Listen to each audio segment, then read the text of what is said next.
What is going on, everybody? Voidlego here, back for a brand new episode of Disco Elysium.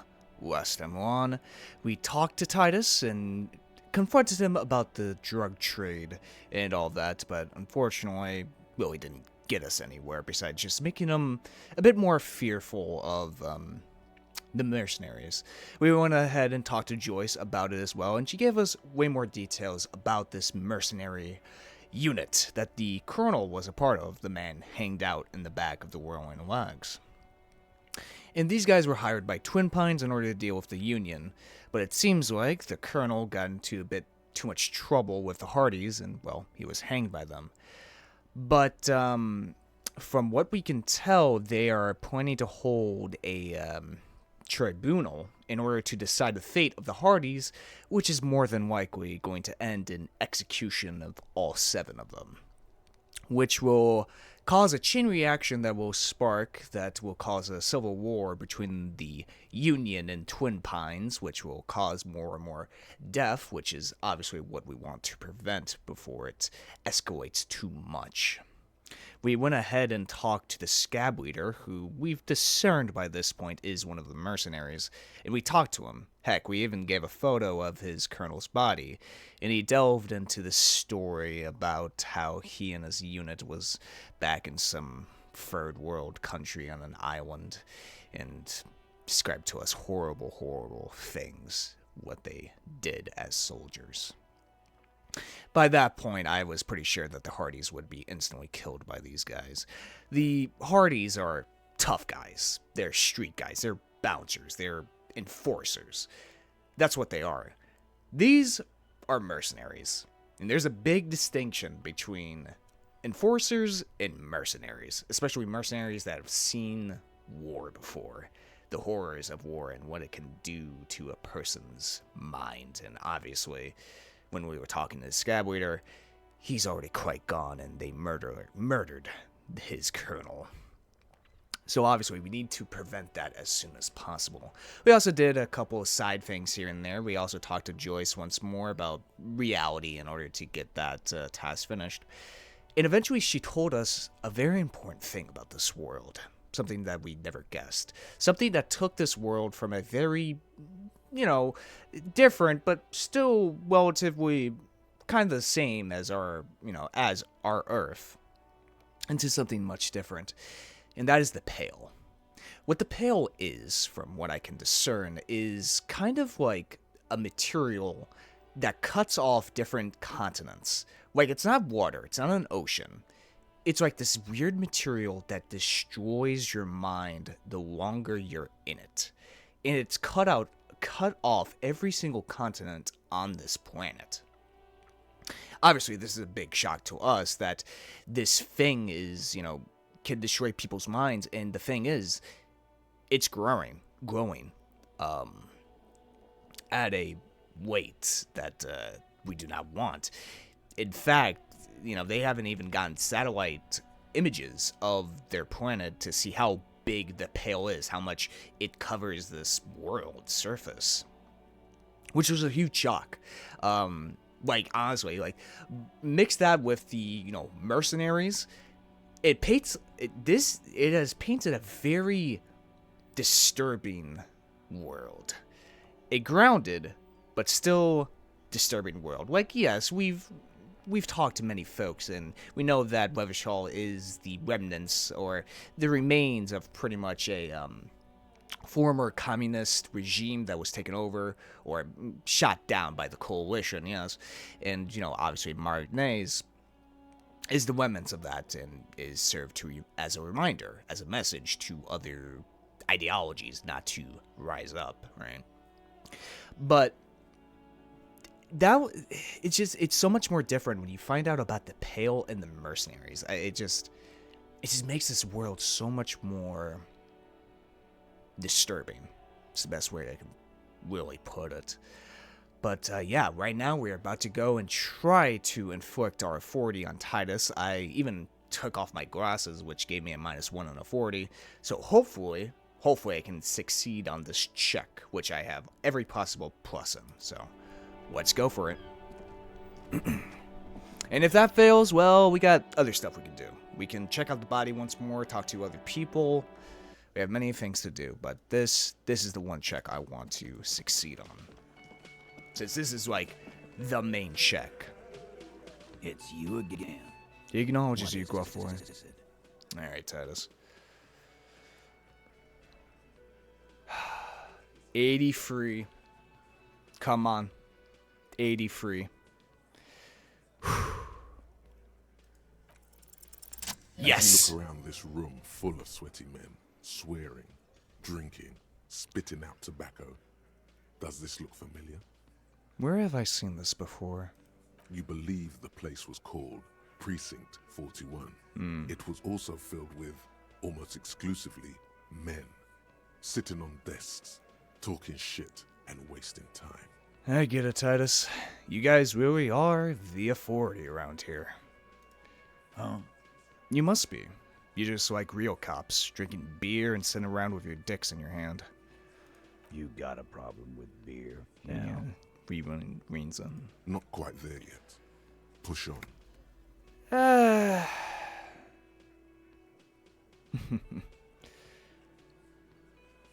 No, I'm also a big fan of beer, and jerking off instead of helping people. You saying we don't help people? He puts the beer down. I've been doing this job for 10 years. Martinez was a dump before we put this outfit together. They don't know, man. They weren't here. He turns to We you. had 3 shootings a week, kids dead, fucking graffito everywhere. You cops haven't shown up since the 30s. Uh-huh. Congratulations on the graffiti removal. He turns to Titus. All I see is you sitting around talking about Monica's titties while there's a rape victim. Yeah, it's true. So what? What do you want from me? We took care of that fuck. He picks the beer back up. Don't let him drink that.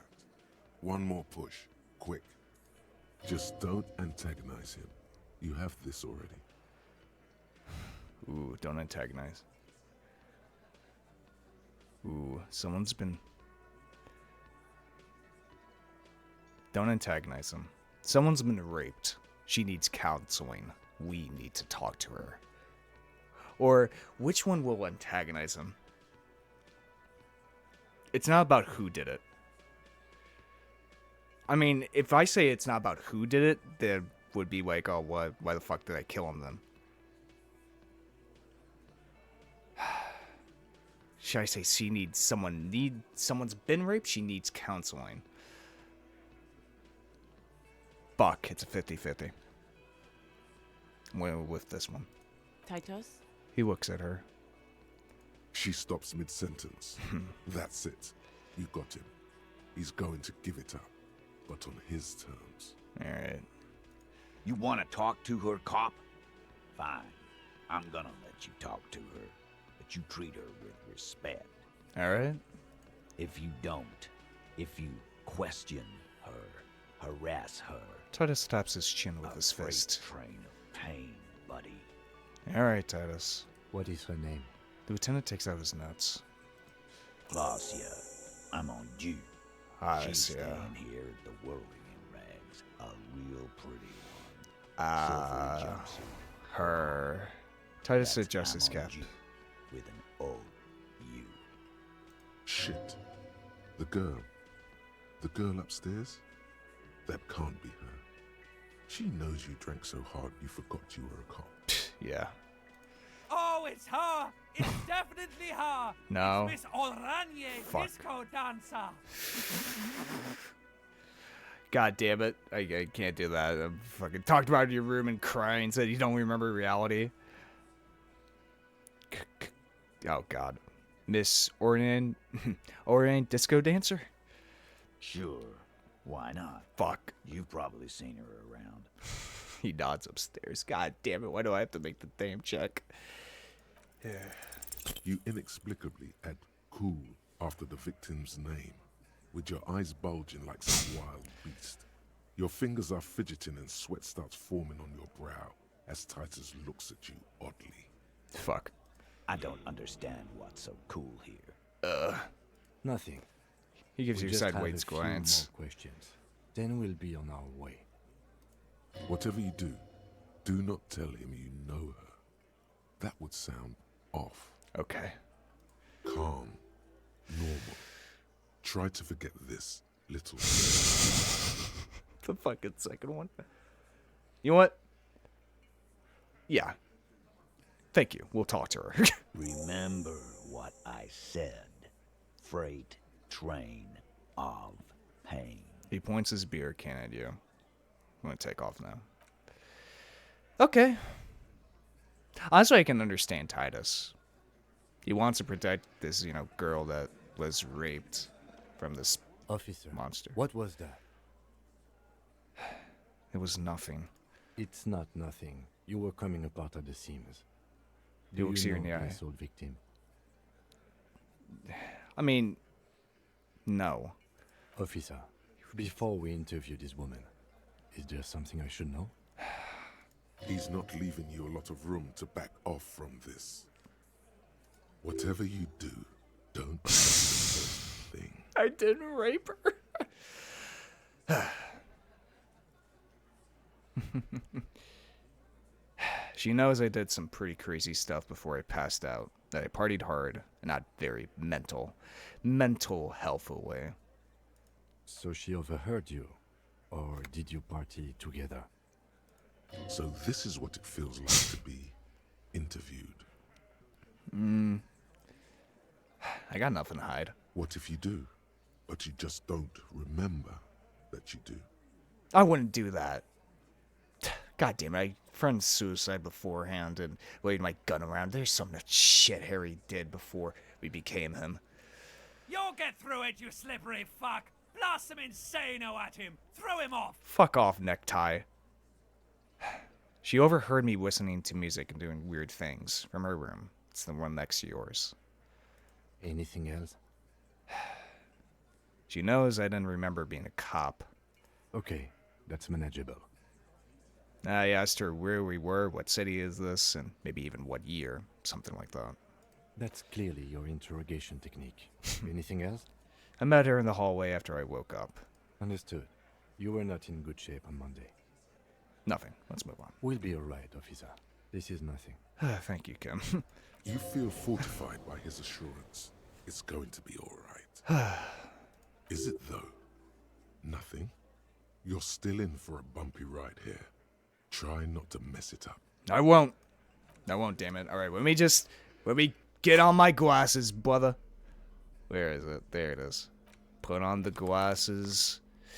And then we can get to work. Also these shoes. +1 to interact modes of taxation. I would rather keep that on. Maybe I should put on these gloves. Sure. Actually, well, +1 interfacing or +1 electrochemistry. I like interfacing a bit more. Conceptualization. Yeah. Oh, good. Okay, cool. So we finally got the victim. So let us go and talk to her, shall we? Did not expect that. So either she is the 8th Hardy boy, or she is just a victim of the Colonel. So, let's do this. The door is closed. Knock.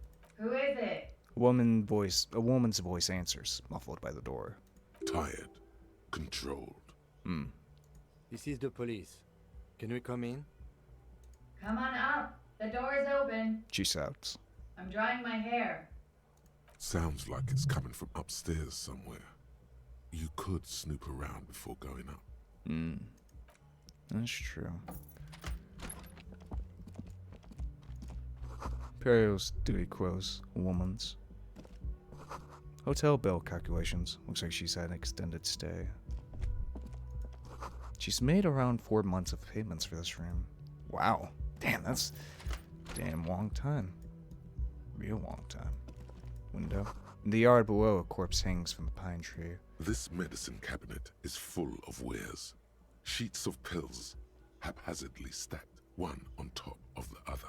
There's also a toothbrush somewhere in there. Look at the medications. See what she's taking. Pharmaceuticals line the shelves. Sheet upon sheet of pill bottle next to pill bottle. Acetylic acid, APAP, eye drops, blood thinners. It's quite the collection in here. Anything of note? Search the pill sheets. Among some foreign, probably Messinian or Gotvaldian, marked red blister packs you find. What do you find? This is going to take a little know-how. Ooh. Search the bottles. Pill bottles rattle like bones as you search the cabinet. Paracetamol, histoperidol, something in a foreign language you can't read. Behind them, an unusually shaped nasal spray. Its label reads Nacra. Nacra. Nacra. This is used to treat opioid overdoses. Always handy to have around. Nacra. Opioid antagonist. Interesting. That's used for diamorphine overdoses. Lieutenant nods and looks at the door. You could say he's on the lookout. Look at the toothbrush. It's been used quite a lot. Should I go for the retrochemistry now, or should I put on my gloves? Let me put on my gloves first, since, might as well just have it. Put these fellas on, then This check it. medicine cabinet is stocked with drugs. A bright Bingo. orange bottle with peptide stamped on it. In sunny, happy letters. Jackpot, baby. That's the stuff you're looking for. Your palms begin to sweat just holding that little plastic container. Lieutenant, I also see a brand called Preptide. Preptide, a euphemism for pharmaceutical amphetamine. Damn. Prescription speed. Ah. The fuck are you waiting for? No. Let's get super fucking preppy. Told Kim about it. Close the cabinet. No, I'm a good man, damn it. I'm getting off drugs. Only for when I destroy my morale. Alright, but good to know. Oh, wait. Before we go. What should I level up? Encyclopedia, rhetoric, calculus, inland. Maybe shivers? Maybe shivers could be better. Or maybe Salvador Fair. That could be. But I wanna do stuff that's like that we're gonna like really use in conversation, since that's the route I'm going for. So maybe I'll go for empathy or suggestion. How about I go for? Let's go for suggestion. Oh, wait. There's still this. Ooh. Because I need Kingdom of Consciousness. The rest of these are pretty good. That's good. Durance right checks unlocked. That's good as well. Blood oxygen boring. Psyche, warning caps. That's good. All these are really good. So for right now, I guess I'll unlock this. Confirm. Then I'll put in the... Yeah, Kingdom of Conscience. Definitely internalize that. Since that's the type of cop I want to be. Okay, let's finally go talk to her. Oh, shit. The bed has been hastily made. Windows. This window is pristine on the inside, unlike the one next to it. Light from the desk lamp reflects off the glass in an untarnished golden halo. Run your finger across the surface of the glass. Smooth as ice. There are spots of mud and rain on the outside, even smudges. But the surface of the window is clear from the inside. No chips, no hairline fractures. Very smooth, huh? Following your lead, the lieutenant leans in closer to inspect the surface. This window was recently replaced. Looks like it, yes. Interesting. Keep that note. Hello there. Smell of cigarette smoke in the air. Astral menthol. Cold coffee in an ashtray that looks like a hedgehog. Look, a handful of dried white Just flowers. as you look at the flowers, a gust of wind raises them from the roof, picking them up in the air. Nah, discard. Alright. Let's finally talk to her. Welcome to the roof. The young woman has a cigarette in one hand and a cup of coffee in the other. Her hair is still slick from the shower. Below her silvery jumpsuit, an athletic young body, built long and lean. I'm sorry for the mess down there. The cleaning lady hasn't come by in days. I'm beginning to wonder if she ever will.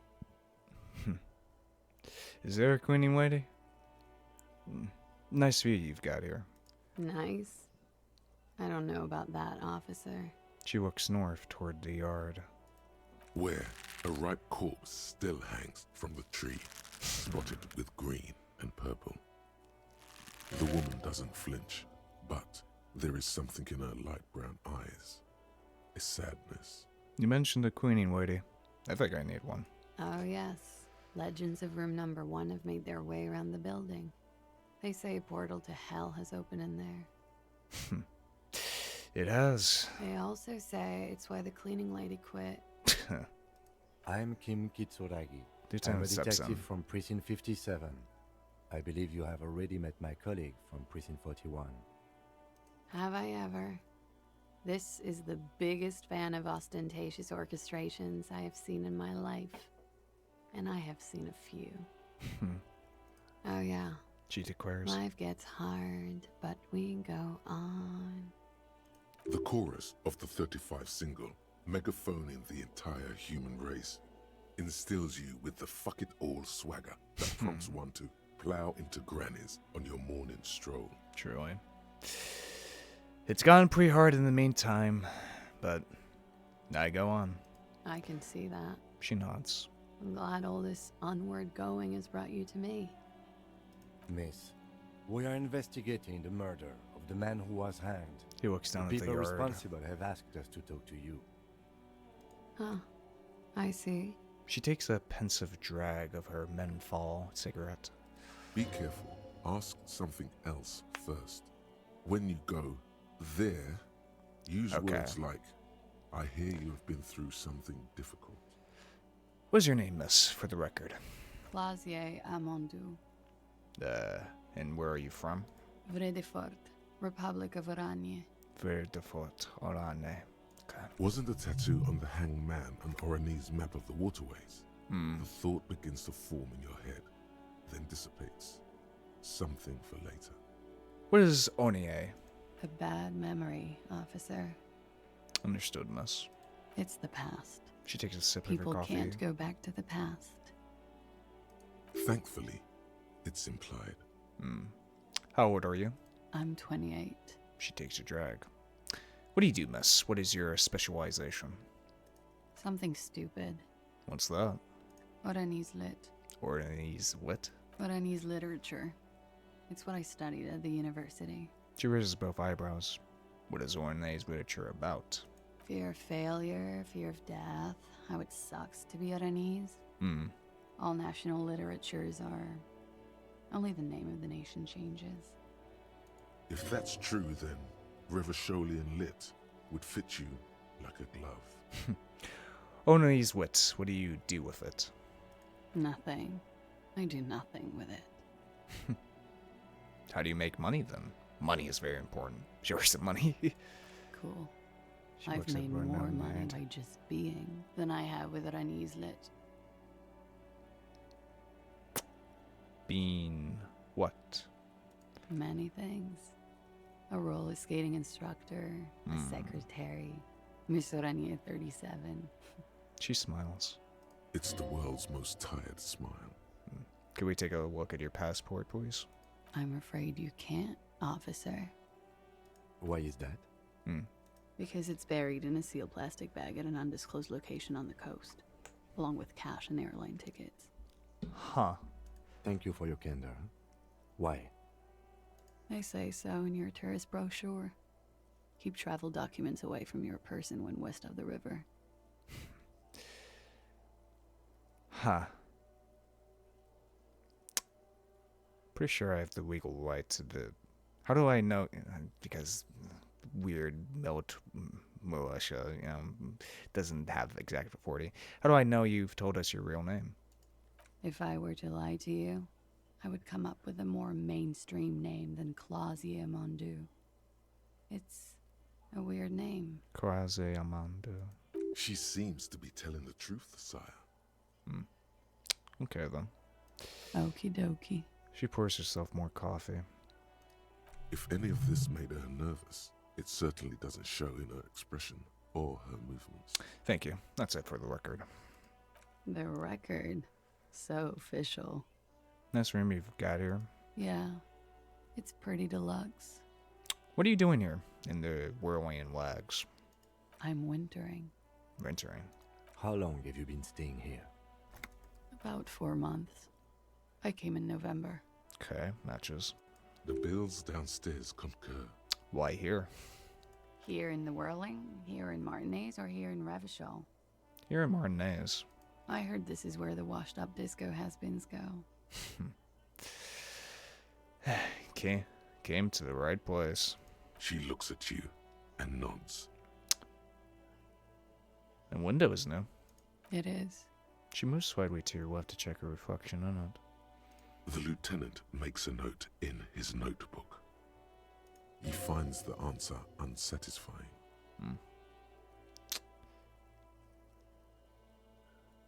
Should I ask that you have quite the collection of prescription drugs?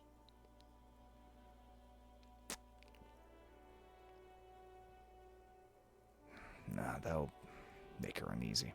I have other questions for you. Okay. She takes a pensive drag of her cigarette. Watching herself reflected in the bedroom window, tall and sparkling and draped in smoke. They tell us you've been through something difficult.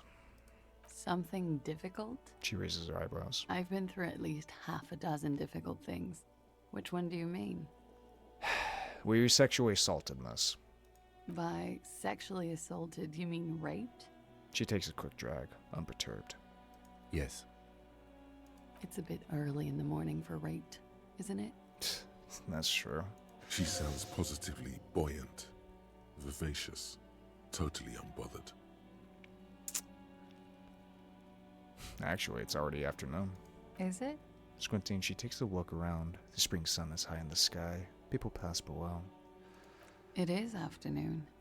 She looks into her Time coffee flies, cup. man. So, were you? Yeah. She draws out the word. I'm gonna go with not raped. I don't want to say that shit about him. About him. By him, she must mean the victim. Tell them it's not my style. They'll have to, if they want to jazz up the charges, they'll have to get someone more, She wishes for the rapeable. world and shrugs. By they, she means the Hardy boys. Ah. Okay. Are you saying that you were asked to tell us you were assaulted? Not explicitly, but I understood what they meant. It wouldn't hurt to spice things up a bit. Some assault and battery. Sexual assault, maybe. It was clear the latter would be spicier. Titus asks you to spice things up for us. Pretty much. She cradles her coffee cup in both hands. Warming them. What did happen between you and the victim? We partied. What kind of partying? Point to your bloated face. The kind I do. With all due respect, sir, I think we partied a little harder than that. Harder than this? Keep pointing to your face. I don't know if it's physically possible. Oh, it is. She takes a long drag. You're still alive. Huh. What did you do when you partied? We drank, sir. She takes a sip A of her lot. coffee. For weeks, basically. We had that effect on each other. We made each other drink harder. That's why I liked him. Huh. What else? Stimulants. Speed also has that effect, making you drink harder. And then drinking harder makes you do more speed. It's quite the combination. We also had sex. Were feelings involved? A little. The drugs were good enough, and we did enough of them. Okay. How did you two meet? Lieutenant's voice is quiet, calm. Downstairs, She taps on At the the roof of bar. her 10-centimeter he was harder. on some sort of assignment. A military man, as you probably know. Had a cool, scary scar. She appears aloof, But that scar part, Yeah. the scary is stressed and drawn out. What's that about? Apprehension? With longing. She misses him. Ah. When was this? A month ago? Something like that.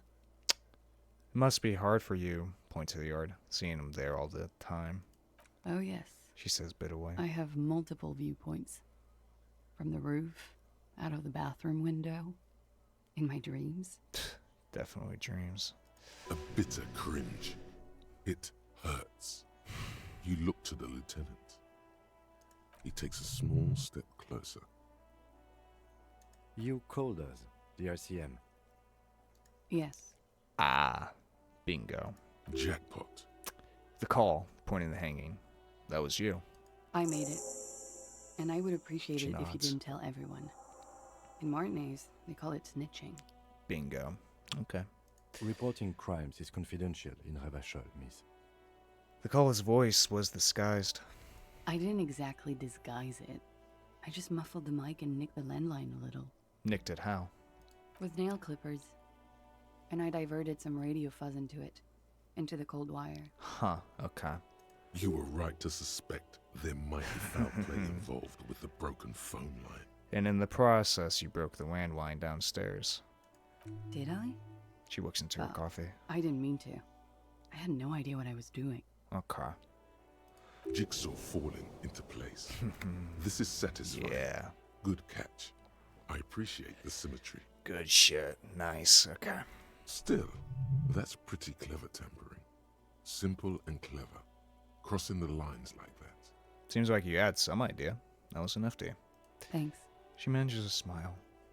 She looks a bit like a little girl who's just been complimented on her bike repair skills. Why go through all the trouble? I don't know, sir. It was stupid. I was drunk, too. I was probably afraid the Union was listening in. Locals say they have ears in the wires. Aye, fair enough. Thank you for making the call, miss. It was the right thing to do. Yeah. I didn't want to, sir. And he's still hanging there. She looks away. We will move the body to the morgue today, miss. Yeah. Don't worry. What can you tell me about him? Name, eyes, age. I'm sorry, I can't do it. Not right She now. puffs in her cigarette. Later, maybe. I keep seeing him like he is now. I can't talk about his, I don't know, hair. Another puff, more nervous. I know it's difficult, miss. We can return to it later. Yep, we can work on that. She meant she sees him in her dreams. Say nothing. You pissed it all away. All of it. Elysium. What did they hang him for, if not rape? He had something to do with the strike. One has been roiling since I got here. Rotten timing. She thinks. But you probably know all about it. And his role in this strike was what? I think he was in a security detail. He was ex-military. Okay. Worked for Wild Pines and against the Union. We didn't discuss work much, if you know what I mean. But I understood it was dangerous. And they lynched him for it? She nods. Ah. Well, how do the Hardy boys know you? They're frequent guests downstairs. She looks at the They have floor. a It's booth for hard. Union members. They're probably down there now. And how did you meet? Over drinks. It's been a long, boring winter. Did you party? A little, yeah. Like you partied with the deceased? No, not as hard. I'm sorry to have to ask this, but have you had a physical relationship with any of the Hardy boys? I have. Which one? Which ones, sir? Ah. I don't remember precisely. Titus, obviously. But as I said, it's been a long winter. Could that have been part of the reason they hanged him? Could that be why they lynched him? Jealousy? I hope not. Pause. Actually, I know that's not the reason. I'm careful about that kind of thing. Not crossing the wires, you know? But that's probably where they got the rape idea. What do you mean? Men like that? Eh, I don't know. another pause. It's the way their imaginations work. I suspect it's what they'd like to do to me. Are you sure you weren't wiped? I'm 89% sure. So you're not entirely sure. You know how it is. Ah. Do you? How is it then? She flicks a Maybe bit of you ash don't away. know. Ash was it's on her jumpsuit. She brushes it off. There are numerous cigarette burns on those silvery scales. Easy to see now that you're closer. In conclusion, officer, I'm gonna go with a mild to medium, not raped here. Okay then. She takes a long, hard drag of her cigarette, then stretches her neck. You hear cracking in her shoulders. Thank you for telling us all of this, miss. She breathes a silvery sigh of relief and weariness. The air on the roof feels humid. Well then. Should we head by downstairs, officer? We may have things to discuss there. Let's go. Alright, yeah, we got not much else here. The same small, heavy Kick the door. door. No lock in sight. What does this read to? I don't know. Makes a note on his notebook. It is not the first closed door we found in this building. There is also your mysterious blue kitchen door. Do you think it's important? I don't know. The further we get, the more this building seems to be tied to the case. That's true. The vigilantes, the cadaver, and He a number nods toward of the people woman. connected to the case are in or around this building. This door is part of it.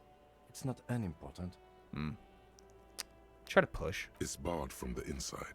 You hear the bar rattle in the brackets. Damn. Sounds like it's heavy, too. Very sturdy.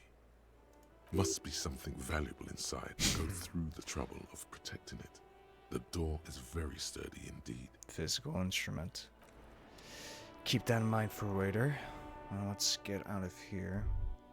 Let's go back down here and let us discuss with Kim, shall we? But yeah, we got a bunch of good shit from that. Confront the Hardy boys with what Kui's told you. Confirm. Ask a little later when she has collected herself. Gotcha. Okay, Kim. Looks like we have more to discuss with those so-called Hardy boys. His voice is Half lowered. their reasoning just went out the window. You think this will make them cooperate? Nothing will make them respect the RCM, but it will disrupt the game they prepared for us. We just stripped off one layer of whatever it is. Her decision to not corroborate their story was definitely not part of the plan. Why did she tell us all of that? What else could she have done? Lie? She saw there was no way to lie and get away with it. I'm not sure she had to lie. I wouldn't have known. If not you, then me. It was a smart move from her. She seems candid. You think so? Shadow wants Being across his candid is face. the best way to lie. The appearance of candor with some facts thrown in draws attention away from whatever one chooses to omit. She may be trying to control the pace of the investigation. Anyway, we should move. I suspect our inquiries will bring us back here soon enough. Indeed, Kim. Alright, well, let's go confront the fucking Hardy boys and say that she did not corroborate a single part of their fucking story, so their motive for killing the guy has just gone out the fucking window. Alright, Titus. It's you again.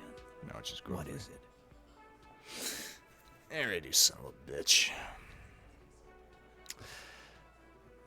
Kui says she wasn't raped. Fuck. The big I man's knew eyes and that veins fucking bulge. whore couldn't be trusted. Well, so much with trying to understand Titus. I thought he was protecting the girl. Not really, just a fucking motive. You've hit a nerve. Titus is furious. No, more than that. The loyal Titus feels betrayed. For the record, She steps in forcefully. Titus Hardy did not explicitly specify the victim as a whore, nor did he say anything about trusting her. Yeah. Oh, shut up and stay out of this, Liz. He turns back to you. He raped her. He was out of his fucking mind. You have no idea. She's just in denial, asshole. You don't understand the traumatic experience. Uh-huh. She's shutting down. and she doesn't fucking trust you. Yeah, I fucking doubt that since she was the one to call in, asshole. Yeah, she's crazy, you know. Well, that face man A says kid crazy for a while. bitch. You know the type. She's fucked up. This is a diversion. Stay on track. Cut the bullshit. She told me the truth. Lawman, He says through I'm at clenched the teeth. end of my goddamn rope with you. I fucking told you not to push her. And you went and pushed her. Something breaks in him. He takes a step closer and says, Hit you. Duck. "Got it." Titus Hardy. Her voice rings through the room like a warning shot. Success. Titus backs off. Fists down, everybody. Everett personally sent me to take care of this. If this goes south, we'll all be in the shit. But you, Titus Hardy, are going to be buried. Am I understood? When she's angry, she emphasizes the S. It gives her voice a strangely hypnotic quality. Her lips barely move as she speaks. Frankly, it's a bit terrifying. Someone has to rush in to break the tension. The second in command. Yeah. Look, Copper, The man snaps his we know fingers to that get that attention. fuck was a rapist and a killer. We got him confessing to it on tape. On tape? Show it to him, T. He turns to Titus, who's still What's breathing the heavily. harm, right? Here, jerkwad. He slams Listen it to off this to the shit, table. and then come back and tell me the soldier of the apocalypse was an innocent man. Okay. This is their last play, this tape. Their story is in tatters, a mess. It might be nice to listen to, but at this point, you don't need to. Where did you get this tape? You think we go into this shit deaf and dumb? You RCM aren't the only ones who know how to bug people. There's no university degree for that. So you've bugged them. How? We have machines. He nods. We're in logistics. How do you think a harbor works? It's advanced stuff. Uh-huh. Understood? You've listened in on their communications. Takes a long How note. long? Since way before their chief started taking swing lessons. Things got nice and quiet after that. Which one of you is doing this advanced radio work then? It's not advanced. Heavy man You wheezes. just hold up in a coop all day, writing down what they say. It gets hot as hell in there. Ah. Don't put yourself down, Angus. It's important work. The chief picks his beer back up to offer a silent toast. Yeah, man. You're like a radio genius or something. Those notes are some in-depth stuff. Indexes and shit. So what's on this tape? What's on it? We call it the door gun a mega mix. You'll know why. Won't you listen to it? Why should I care about the tape? You lied to me. You don't care about evidence. His eyes Fucking twitches. you a cop for then. Pigs, T. They don't care about getting the truth. They care about getting convictions. They are fucking keeping a score on their bulletin boards. I won't be on your bulletin board. If you don't listen to the tape, we got nothing to talk about. There's a lot of questions. Yeah. If you ask them now, they'll just keep bringing up the tape. Yeah. Listen to it, and they'll have nothing to hide behind. Where can I listen to this? I'm sure we can find a tape player. Timon whispers. Where can I listen to this? He mocks you. Why don't you try shoving it up your ass, genius? Yeah, play it with your ass, cocksucker. His voice echoes like thunder in a small room. I'm sure we can find a tape player. It's not a problem. He repeats calmly in a hushed voice. Your room had one. Or maybe it's too broken. That's enough for now. I'll get back to the investigation. Don't forget your tape, lawman. Pushes the Compliments road to tape towards Titus you Hardy. with giant hand. Take the tape. Fine, I'll listen to it. You do that. He says, adjusting his belt Keep buckle. it. Maybe you'll need a reminder of human ugliness someday. Yeah, Titus. Alright, well, let's listen to this fucking tape, shall we? When we find somebody with a tape player. Magnetic tape acquired from Titus Hardy supposedly holds a recording of the mercenary task force radio communications recorded via a de-encryption station. Not a good omen. Cars of boombox to play. Listen to the door gunner. Alright.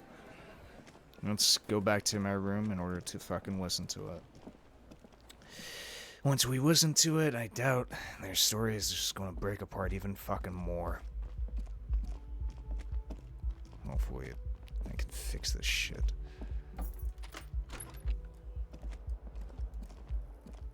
Jeez. Kim tries to look at your broken down bathroom door. The compact tape player is still and silent. Seems it has completely broken down now. The machine was made in Revachol by a company called Le Mercier.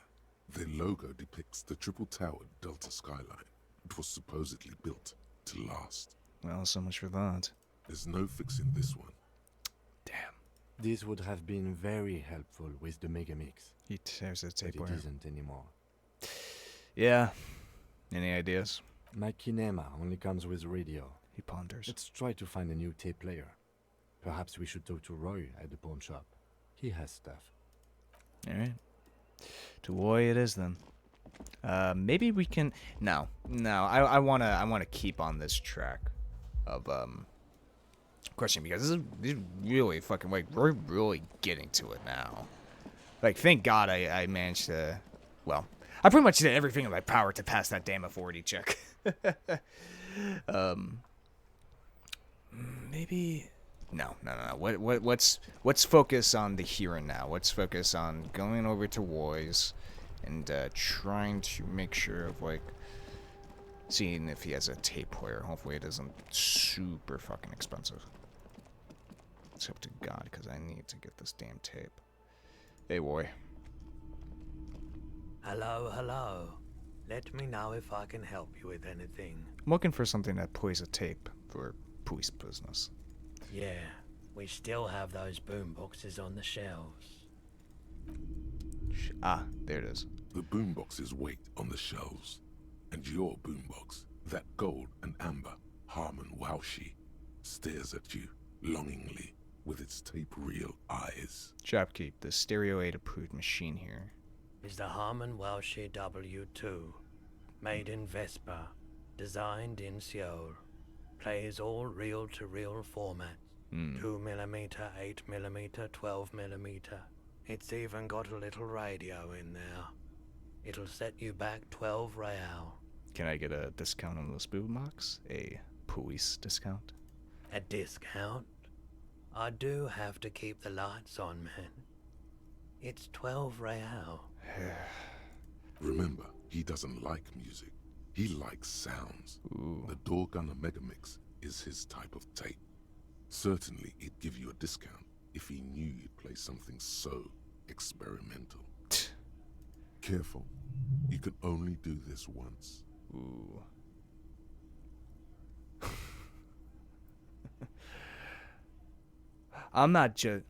Ooh.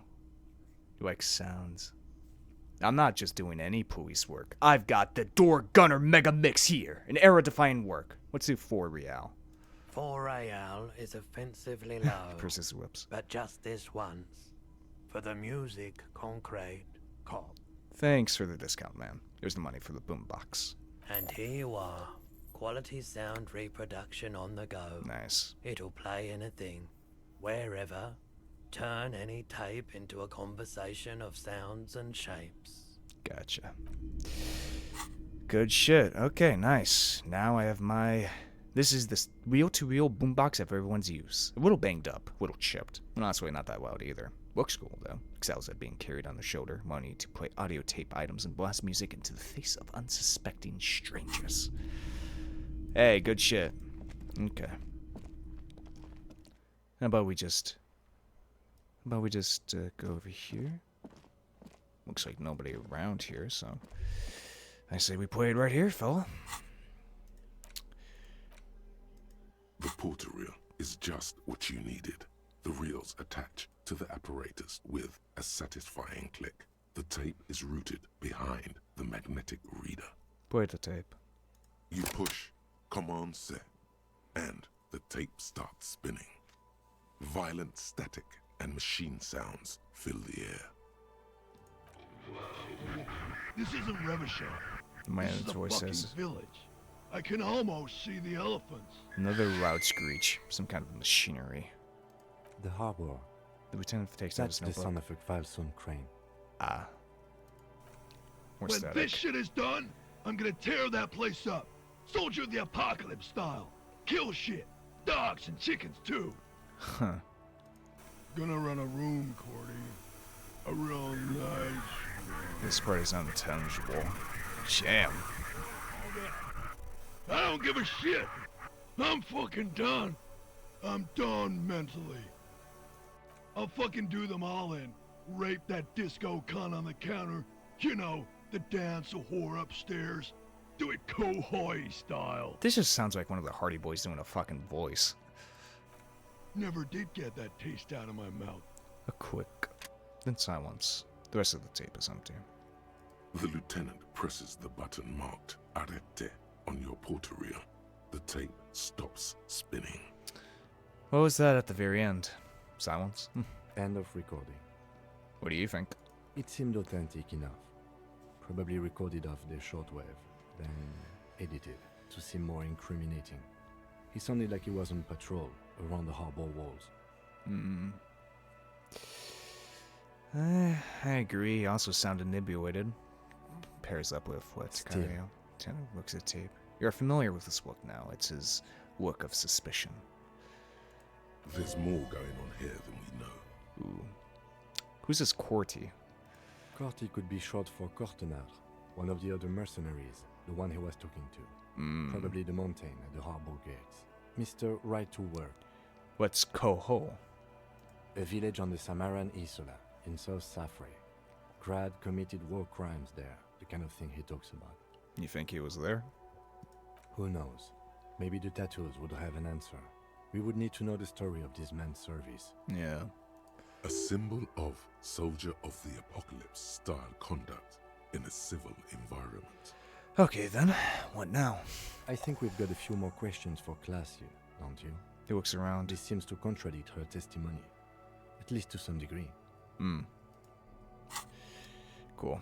Well, let me check my thoughts real quick, see what the Kingdom of Conscience has given to me. Let's see here.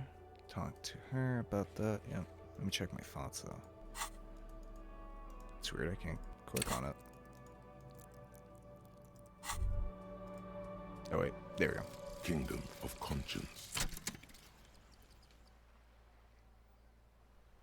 The Kingdom of Conscience will be exactly as it is now.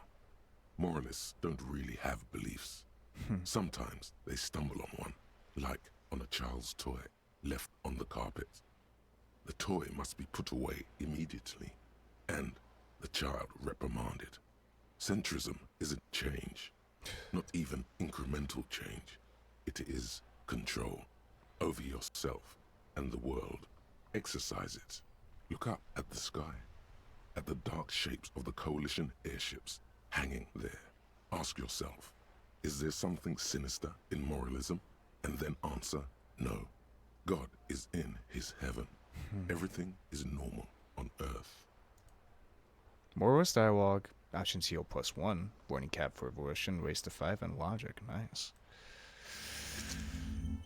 Well, that's good. Alright.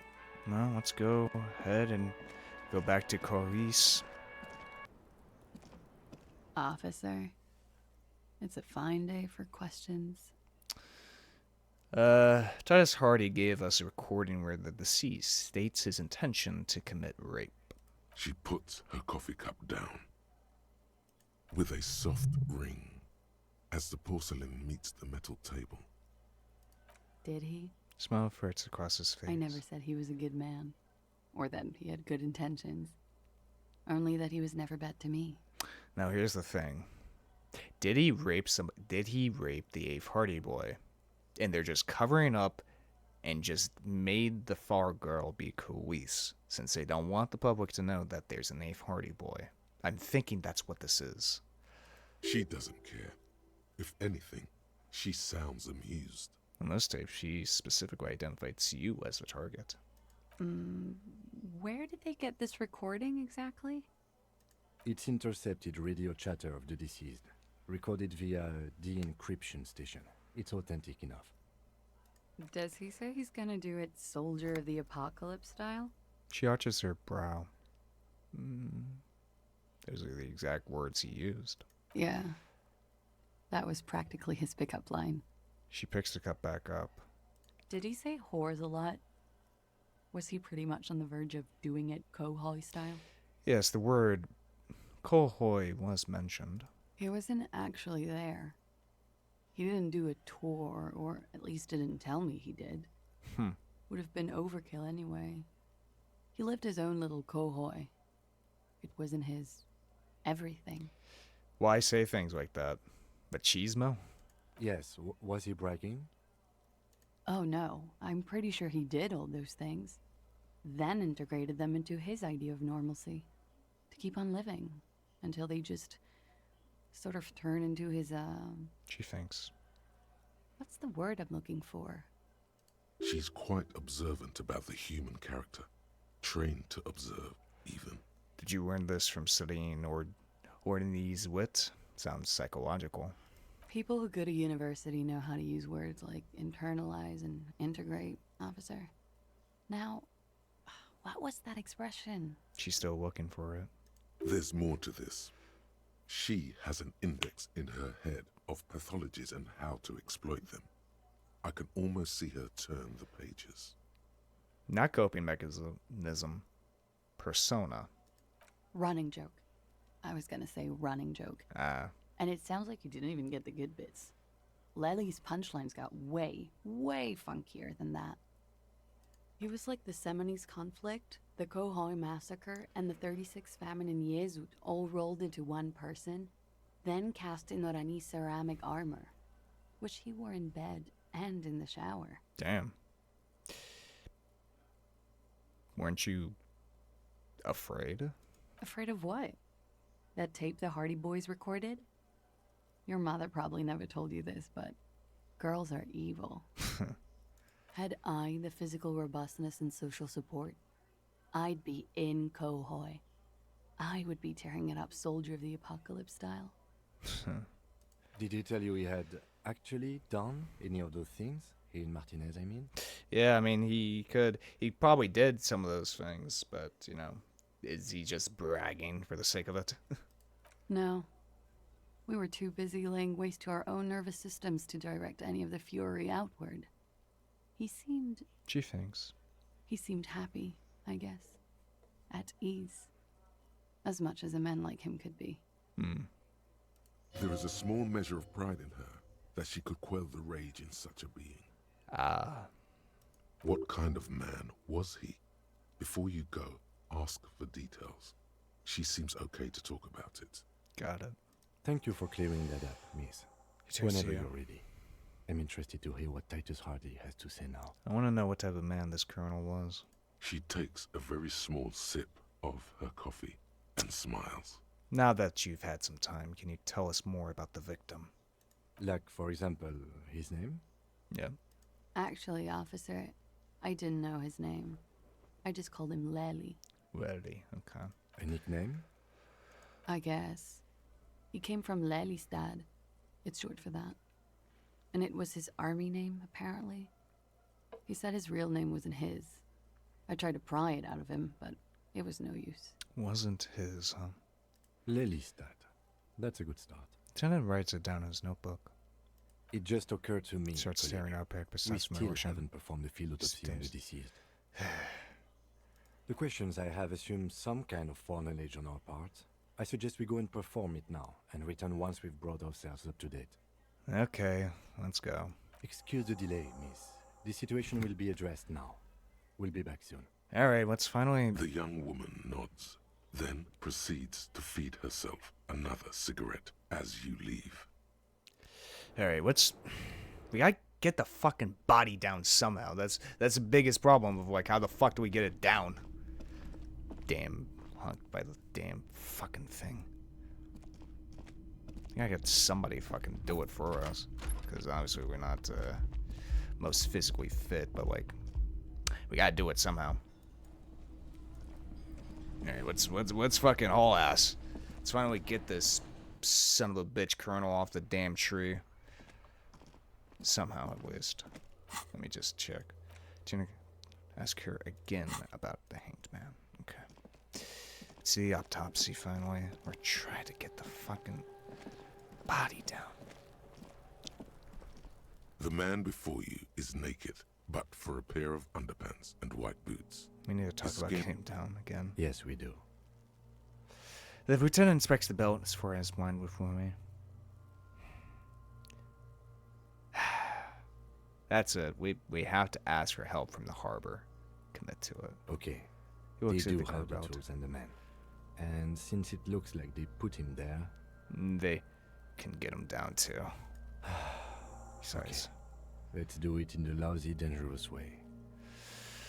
Good job, we already found a way in the harbor. Hooray for us. But won't it be dangerous? To ask the suspects for help with the victim's body? To be indebted to Everard Clare? Very much, yes. Which is why I would have preferred us to accomplish this feat ourselves. Clearly we can't.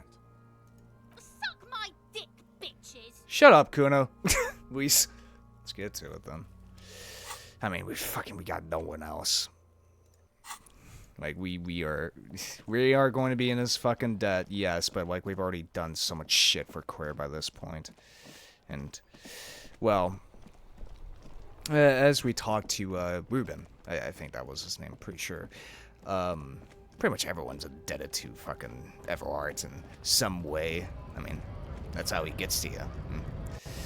It sucks, but we gotta get the fucking buddy down. Plus, we've been helping him out, so like, throw us a fucking bone.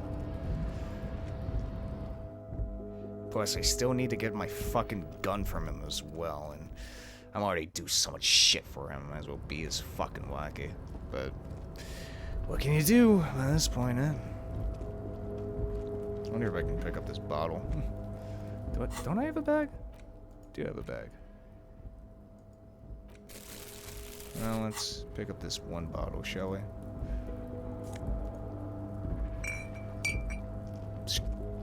Also, there's a ton of other fucking bottles over here, so just grab this shit real quick. We're going to need this for later, Kim, trust me. Very much trust me. Thank God someone was partying hard up here. God damn, there's so many fucking bottles here. I'm a fucking millionaire. And I think that's all of it. Can I unequip this at all? Because that'd be nice. Or maybe I can just... let me just go ahead and fucking sell this real quick. The tear machine stands in the corner. A sign says, 1 bottle equals 10 cents. Insert your bottles. Your bottles clunk into the machine, and the money appears with a satisfying jingle. $1. You're a richer man now. Yeah, buy a fucking dollar. That was like, how many fucking things? Like 10 bottles? Alright, Everard.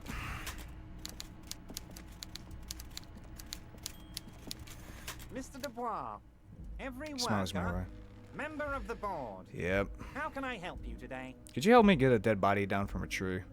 You might have noticed there's one hanging on a tree behind the hostel cafeteria. Yeah, about a week. Oh my. He smiles personally. Don't take this question personally, but why would I get involved in this matter? Mr. Clare. Yeah. The man was hanged with a cargo belt. A steel-reinforced cargo belt. It's safe to assume the Union had something to do with the murder. Besides, getting the body down would benefit all of us. It's a stain on the neighborhood.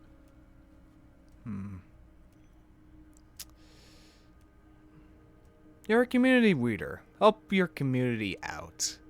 I can certainly see how having him up there might start affecting some real estate values. He licks his fat lips and smiles. But of course, all joking aside, I am going to help you. Picks up the handset of a radiophone to his right and clicks a button. Jean-Luc, my boy, I'm sending 2 police officers down. They have a dead body in a tree problem they need help with. Namely, they need it to be taken down. Jean-Luc. And, Jean, Please take it easy with the race signs. He's had enough of that. He hangs up and turns back to you, fucking Eraserhead. You can find Jean-Luc down at the gates, but He smirks. you already knew that. Anyway, he's going to help you. Yeah. Alright, let's just get the body down. And hey, I've technically subscribed to his race theory, so he shouldn't give us too much of a fucking hassle. Alright. Well, let's fucking go, shall we? Damn, it really does feel like we're accomplishing quite a bit here in this episode. But yeah, last episode we did accomplish a bit. You know what? Every episode has been like, we've always been progressing. Like, it feels nice. That's what I'm saying. Gotta one all of the damn place. I ain't no fucking fool no more. I'm goddamn Harry Dubois. Once alcoholic, now ace detective. And gotta measure head, yeah. Alright, measure head. I want to keep saying Eraserhead because, you know, David Lynch movie, but it's Measurehead. The unpromising race pupil returns. Everall told you to help us get the body down from the tree. So it was. My unpromising race pupil entered the harbor and used my superior to give me orders. I salute your cunning and will remove the body from the tree with my bare hands. Are you sure you don't want gloves? You're so noble, Measurehead. There's a but. Yeah. But while I am gone, someone must stand guard on the bridge. Son of a bitch. That someone needs to be you. Both of you. Of fucking course. That would mean you're openly showing the people that you're taking the Union's side. Lieutenant, what if we... Wait, that means showing everyone that we're taking orders from the Union. Yes. That is precisely what it means, homunculus. God damn it. This is not going to happen any other way. Lieutenant, what if we don't want to do that? This is the uncomfortable result of not taking it down ourselves. I can live with a compromise. Listen to your little friend. He is wise in his childlike way. His mysterious race may yet prove fierce competition to my heroic haplogroup. I mean, it's a compromise. Okay, then. Wait here. Babe, see that they stay here the whole time. Okay. He could obviously mess with the damn evidence. Good thing we checked the body over and over again, but...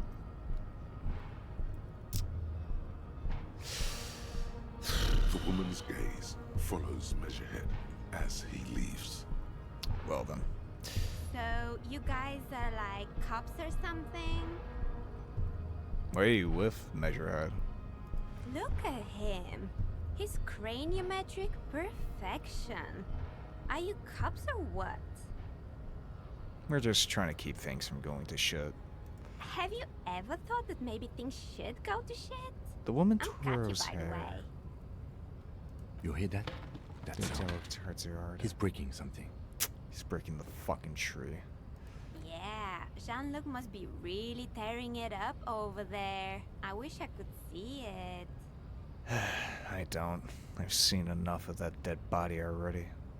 Look at you! RCM rent-a-cops! Rod voice booms in like from below. Emerald's lapdogs! Is this where it's at now? The RCM is for sale! Shut up, damn mercenary. Spoken by a mercenary, pretending to be a worker. Yeah. That's none of you. That's none of your business. A shrill laughter interrupts you, echoing across Martinez. It's Kuno. Then... Ah, shit.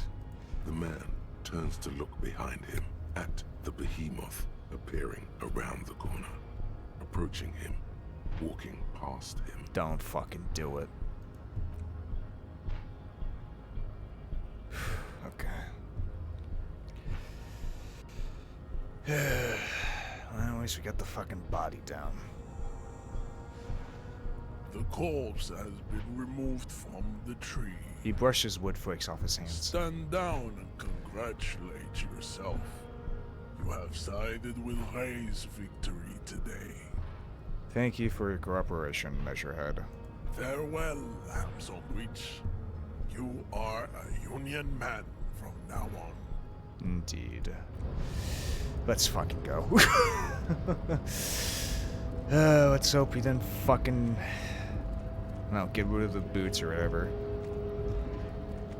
At least I feel more comfortable in knowing that the scab leader is just a damn mercenary. Feels a little better, so... Even though he has the loudest voice and is, you know, just faking all this in order to just get back at the damn Union. Hopefully he doesn't have us in their sights, but... hopefully not. Alright, let's see what the hell his damage did. God damn it. The corpse lies on the ground among the remains of an absolutely demolished pinewood branch. It's gently laid on one side. Well, great job, wise race mentor. Mr. Measurehead has done a good job. Nothing is too broken or compromised. The victim is ready for a field autopsy. Ah, okay, well, I mean, it doesn't really look at from my perspective, but hey, if it's alright, it's alright. Let's see here. Should I get another thought? Self-critique. Wall official. I feel like I should wobble something up. Let's go with... Maybe keep going with rhetoric, because rhetoric is pretty good. Nah, I'll go with what I wanted last time, was his suggestion. A field autopsy? Yes. Covers the nose and lips. Investigation of the scene. 2. Initial examination of the victim. 3. Field autopsy. 4. Transportation of the body to the morgue. We are on number 3. Yeah. The RCM's 4-phase murder scene processing manual. Not bad system. The fuck are they on about? Cop's gonna cut his shit up. Don't we have someone else for this? A doctor? No, you and I are detectives. The honorary rank of detective signifies our ability to handle the entire incident chain. From autopsy to cleanup, to social work, everything. Everything? Jesus. Fucking no medical officials to actually fucking do it? Just detective, you do everything. Wait, honorary rank of detective? An honor and a burden attached to your rank once you've proven yourself able. Usually after 5 to 8 years of field work. Mine is lieutenant detective. 5 to 8 years? Yes, I feel like a detective. You are. Your station would not have assigned you on this case if you weren't. Now... The lieutenant adjusts his glasses and takes a deep breath. First, what exactly is a field autopsy? Come on, officer. Pulls You on know whoever what it a takes. field autopsy is. You've done 100 of them. What you do know is, at 18.9 kilometers, the dormant shield volcano, Corpus Mundi, is the world's highest summit. Oh, and that's the nice. failure of the 38 single, Epui Descent, to crack the top 20 was the death knell of disco. But what a field autopsy is, you have no idea. Actually, it appears I have forgotten what a field autopsy is. Fine. Turn the It's a size. 3-part form to be filled out on the scene by the detectives responsible. One takes note, the other dictates. The goal is to establish cause of death. Do we need a scalpel for it? A scalpel is not always required. I hope this is one of those cases. Latex gloves are, however. Crap your gloved hand. Crap your gloved hands. Let's get in there. There truly is a time for everything, even for yellow gardening gloves. You know, it's a However, proven way. they Yeah. are lacking hygienically. I suggest you get in there in limited capacity. Alright. I'll ask you when I need you to. For the most part, maybe I should handle the contact and you take notes? Okay, where should I take these notes? In your paperwork, officer. Just fill out the field autopsy form. He sighs, already expecting the answer. You're not gonna believe this. I think I've lost my paperwork. I flushed it down the damn toilet. Officer, what haven't you lost? My shoes? I have both of them. I found the other one too. Good. Otherwise you would only have one shoe now. He looks at his notebook. I can give you my paperwork. There's an autopsy form there. Several actually, but only if it helps move things along. Let's work off yours for now. Right. The autopsy form is near the end. Hands you his notebook and his pen. Okay. Open the notebook at the field autopsy form. The dead man stares in silence as you crack open the ledger. The bright red paper is covered in boxes and lists, describing the condition of his skin and organs in 3 parts. Okay. Above those, an 11-field info form needs filling out first. It begins with 1 assistant. That's you. Right, Harry Dubois. The corpse is indifferent to your scribblings, just lies there. The next box says 2 coroner's case number KK57-0803.0815. Write it down. Next. Name. We've heard the nom de guerre. Lely. It's better than nothing. Write it down. Railway. Norm de Grere. What's next? Date of birth? Date of birth. NA. Age. Roughly 50. Trying to correct his glasses. Try 40. The damage is so extensive, it's better to err on the young side. I'm going to write 42. He nods. Race. Mondial. Fair to olive-skinned, from the Isola of Mwindi. This is as vague as it gets. You might as well say whitish. Write it down. The pudgy mess of curdled meat looks neither mondial nor anything other. 7 sex. Fucky! The little monster screams energetically. Male. Pigs can have sex? Right, male. Nor does he look male, with his pregnant belly and indistinguishable face. 8 date of death. We're still going with March 4th. 51. Right, 4 March it's a European thing of not every, because America or whatever. Okay, 4th March 51. What else? It looks over your shoulder. 9. Body identified by is non-applicable. 10. Case number is the same as the coroner's case.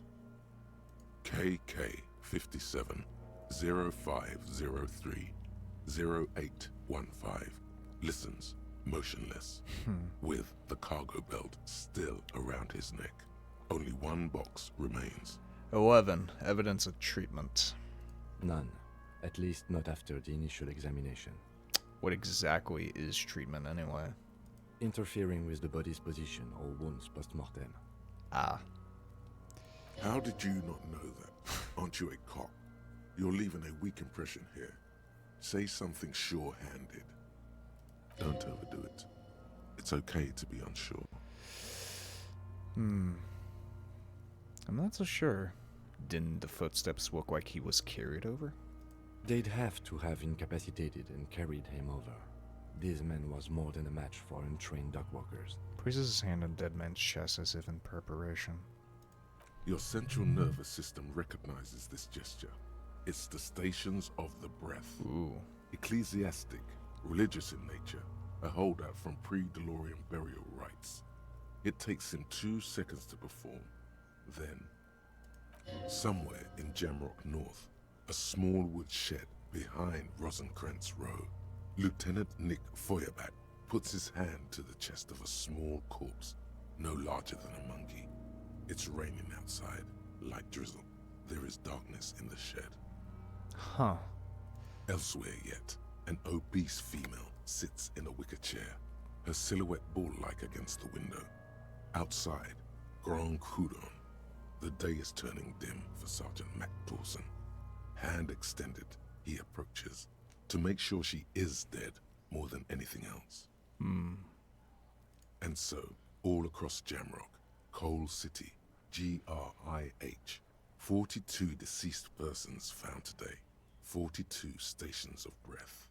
Damn, 42. We should start the post-mortem. Turn the page. The corpse cannot feel Kim's hand on his chest. It no longer meaningfully interacts with its surroundings. A thicket of boxes and lists on red copy paper tries to answer why. Tell me something, dead man. Shoot, Looney Rooney. Enough. Come back later, Corporal. Amuse yourself with my frank manners and my memento mori features. If possible, also, see me in your dreams. 1. External examination. Summary. Clothes. Begins. The deceased wears armored boots and white briefs. The make of the briefs is Babrodine, I think. Let's see. He turns the body onto its side to check the underwear label. See, it's happening. Babrodine, yes. Inexpensive. Size M. Color white. The disappointment is palpable. The red-haired thing was expecting something more lurid. Write it down. The rest of the clothes have been removed post-mortem by scavengers in order to get to the victim's ceramic armor. Officers are in search of the missing pieces. Removal of the boots is left for processing. It would be clever of you to omit the boots altogether, sire. If you are to keep them for yourself, as you ought to, you have deserved them more than anyone else. Write it down. The boot has a serial number. It's Trust in the man's E50 foot. .100.100. The lines between the plates are in the shape of the alphanumerical. The number is purposefully concealed by the design. Write it down. Tattoos. He stands up, feet pointed on either side of the body. The upper torso is covered in a single, continuous tattoo, resembling a map of the night sky. It reaches from the right shoulder to the heart. The ink is blue and white. The assistant has a color photograph of the markings, to be added to the case files as document A1. The photo is taken on the scene, using a Trigat Mini. Write it down. The deceased has a cargo lashing belt around his neck, tied with a hangman's knot. Color yellow. Length 3 meters. There is a buckle on the other end. Write it down. Well nourished, athletically built, measuring 1.8 meters. Generally consistent with age 42. Preservation is good. Ambient temperature below freezing. Write it down. Body hair is light brown. Distribution is consistent with the age. The deceased had male pattern baldness. Hair is combed back, short.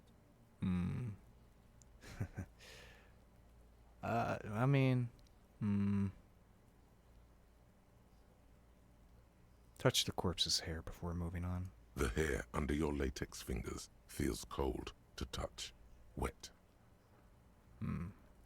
Stroke his hair gently.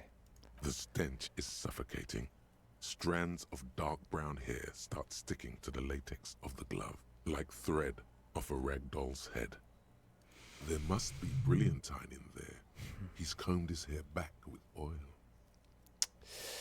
Write it down, adding the brilliantine. Lividity is consistent with hanging. The head is congested. Contusions are present on the head, chest, and thighs, consistent with stones thrown post-mortem. Low velocity. Fucking low velocity. The kid You explodes. think Kuno doesn't know what you're talking about? Velocity was fucking max. Yeah, for you, Kuno. Talking shit about Kuno's velocity. In addition, there are bite Temperatures marks no on heat. the face, scalp, and chest, consistent with predation. Write it down. But it meant for high velocity. Write down. Ligature mark.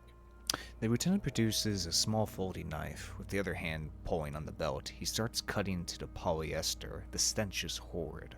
After a while, it's obvious the material cannot be cut. The steel wiring. You can see it's There's too breathless. much of it. We need to remove the belt so we can get to the ligature mark. May I try? It's no use. We should get chain cutters. You can try with them. I have a pair in the toolbox of my kinema. Well, let's go get him. Corpse. We had a good rhythm going. Tina gets up and brushes his pants. There's always something to keep us in the way, huh? Lieutenant Kitsurugi's notebook. A Mana Technique A6. Classic. Can't help wondering why you don't have one yourself. Indeed. Alright, let's go get the fucking chain cutters. Get that son of a bitch off of him. And, hell, I feel like by the time we're done with this autopsy and talking to Kuis once more, we can finally talk to the smoker overhead, which will probably provide us with even more information about what really happened that you night. See a set of steering levers, a radio microphone, a pull-out toolbox, and the soft glow of the fuel preheater gauge. Pull out the pull-out box. A metallic drawer slides out from under the seat and clicks into place. The tools inside are neatly organized. Take what you need, officer. It's going to be a long case. I'm not protective of my tools, like some men are. He's clearly a little protective of his tools. But what can you do? Work is work. Take the rubber-handled chain cutters. The handles are long and sleek. Snap, snap, go the cutters in your hand. You can do good work with these. Cut chains, locks, and ropes, especially belts. Pushing. The pull-out toolbox slides back into its nest. Preheater gauge casts a warm glow on the steering levers and the radio on its hook. Alright, you son of a bitch. Tools. The meanest looking pair of cutters you have ever seen. Made in Gottwald by Wallstrom Kuzg. No chain, wire, nor barbed webs will ever stand in your way again. They look hungry, ready to chew steel. Alright, let's fucking go. Let's fucking cut this son of a bitch, shall we?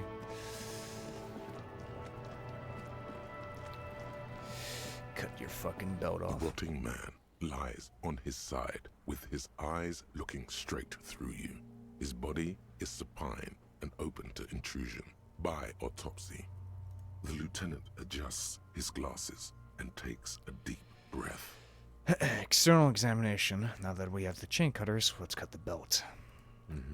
Shows you the point on the man's neck where the belt cuts in fresh. As much precision as you can, please. See, my pig is gonna fuck his head off. No, he ain't.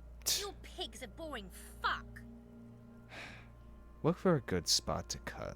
The belt is equally tight around the whole circumference of his neck, swelling over the edges like white bread rising from the yeast. Ooh, jeez. The knot is the weak spot. The chain cutters fit in there, steady now, like a flower arranger. 2 cuts and it should come loose. I got a high... Wait. Puss free. Go for it. Nice. After some deliberation, you sink the cutters into the knot tying the belt together. You squeeze the rubber handles together, sweat forming on your brow. Press down. Snap. The knot is slashed. Nice. Another cut and the belt falls apart like a flower bouquet, revealing the dead man's neck and the dark red ligature mark around it.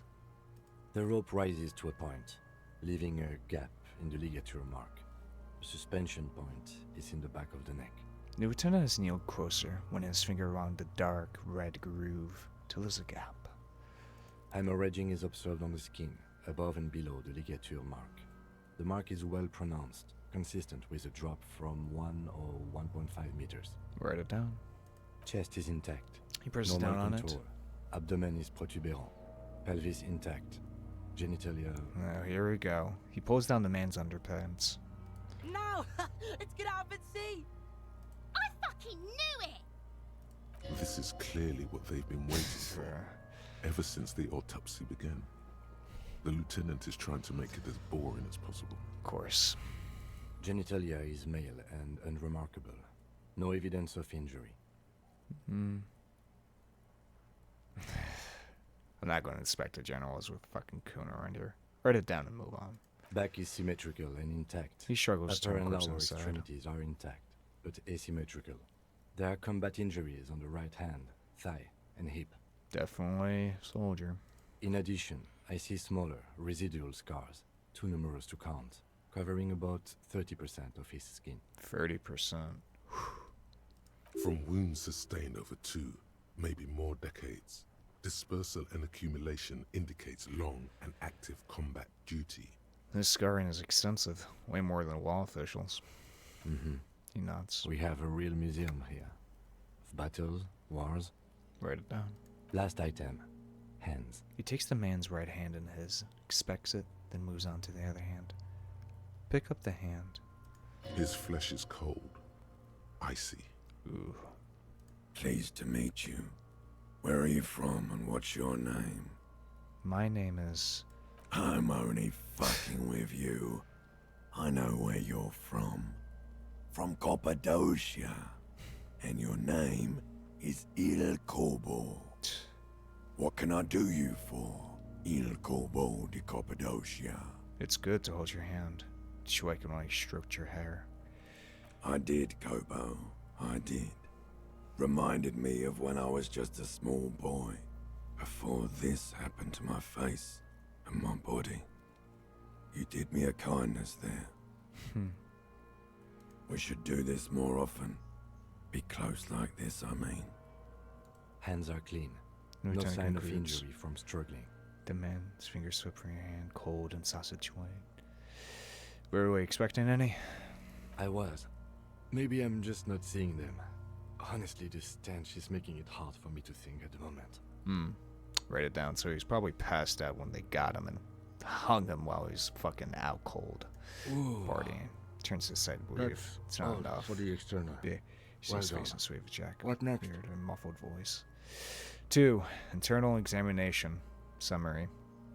Central nervous system. He says and I have concludes nothing. abruptly. Do you have anything on this man's central nervous system? Of course, there is a moral to be drawn from it. A moral to this story. If I may add the moral of this story. What would that be? Looks at you inquisitively. The dead man looks, too, with barely contained excitement to hear the moral of his story.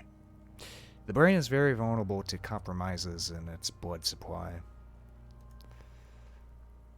I think that may well be the moral of every story, officer. The lieutenant grins. Oh, what NA? Good. Musculoskeletal. Purge fluid is coming from the mouth. Not He injury gets close to the related. mouth while eyes squinting Eyes for and tongue stench. protuberant. Hyoid bone. Let's see. Oh boy. Ooh, goodness of the good cops. Really get Kib to trust you. Hey! My first achievement, finally. That's good, some good shit. Yeah, I got Kim to trust me. Fuck yeah. It's my boy right there. With his eyes almost closed, the lieutenant puts his hand on the dead man's throat and begins to massage it. Gently, a rotting smell erupts from the mouth. Purge fluid runs down his lips, black and viscous. You hear cracks as the lieutenant moves his sharp fingers inside the flesh, like the creaking of an old house at night. Yeah, jack that fucker off! You're not helping. The hyoid bone is fractured. He says after a The while. rest of the musculoskeletal system is intact. Unremarkable. Makes sense. Write it down. Respiratory system. Back hunch as if in prayer. He begins to pry open the dead man's jaws. He stops to exert more force. Both hands are used. Oral cavity shows no lesions. The victim has received dental implants, possibly after a combat wound. Mouth swollen. Hemorrhaging present in mucosa of the lips and mouth. Look inside the dead man's mouth. No scream, no sigh of relief rises from the darkness inside. It's humid there.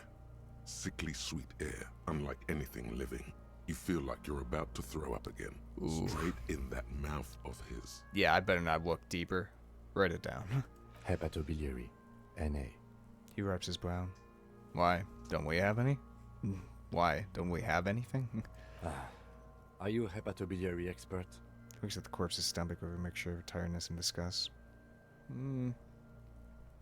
Right, NA. Same for toxicology and serology. NA. Both? Unless you have untapped reservoirs of knowledge there? The completionist in me wonders if there's something we could still do. Like a toxicology screening? Looks at the At monster. this stage, I doubt processing will find anything, even if he was brimming with cocaine. but still, you should add a request.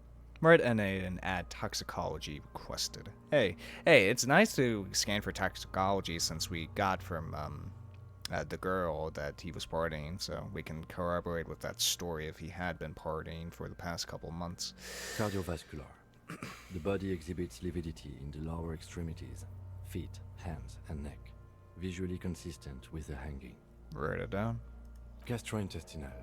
Breathes a sigh of approaching relief. This is the last field on the list. He looks around to the ground, the pool of feces there. This will do. Yeah. Digested semi-solid food in stomach. Voila. He touches the corpse-bloated lower abdomen briefly. Write it down. Omit the voila. Or omit the voila. What's next on the list? Description of injuries. Summary. Let's see. We have Tilts his head. bite marks, contusions on the head and chest, and a ligature mark encircling the neck. You'll need 3 fields. Leave a 4th one too. Be thorough if you want maximum results. Bite marks. Head, chest, and scalp bite mark injuries. Predation by birds has caused damage to the body. Odontologist does not need to be consulted.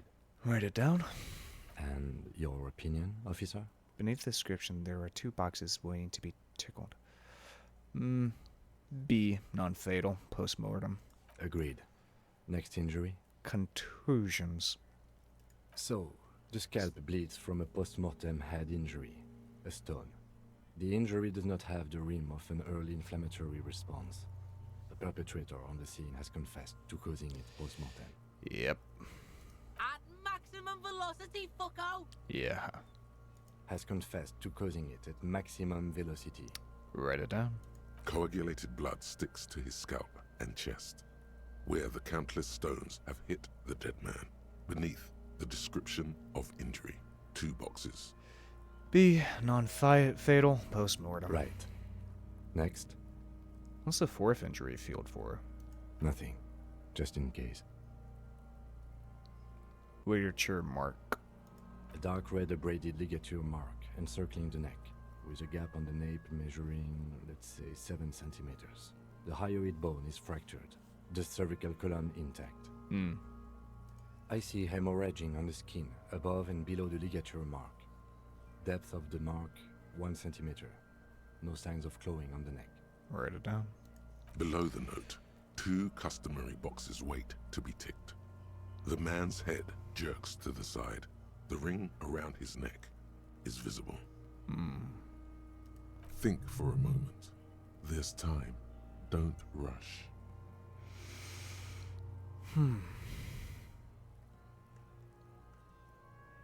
2 customary boxes.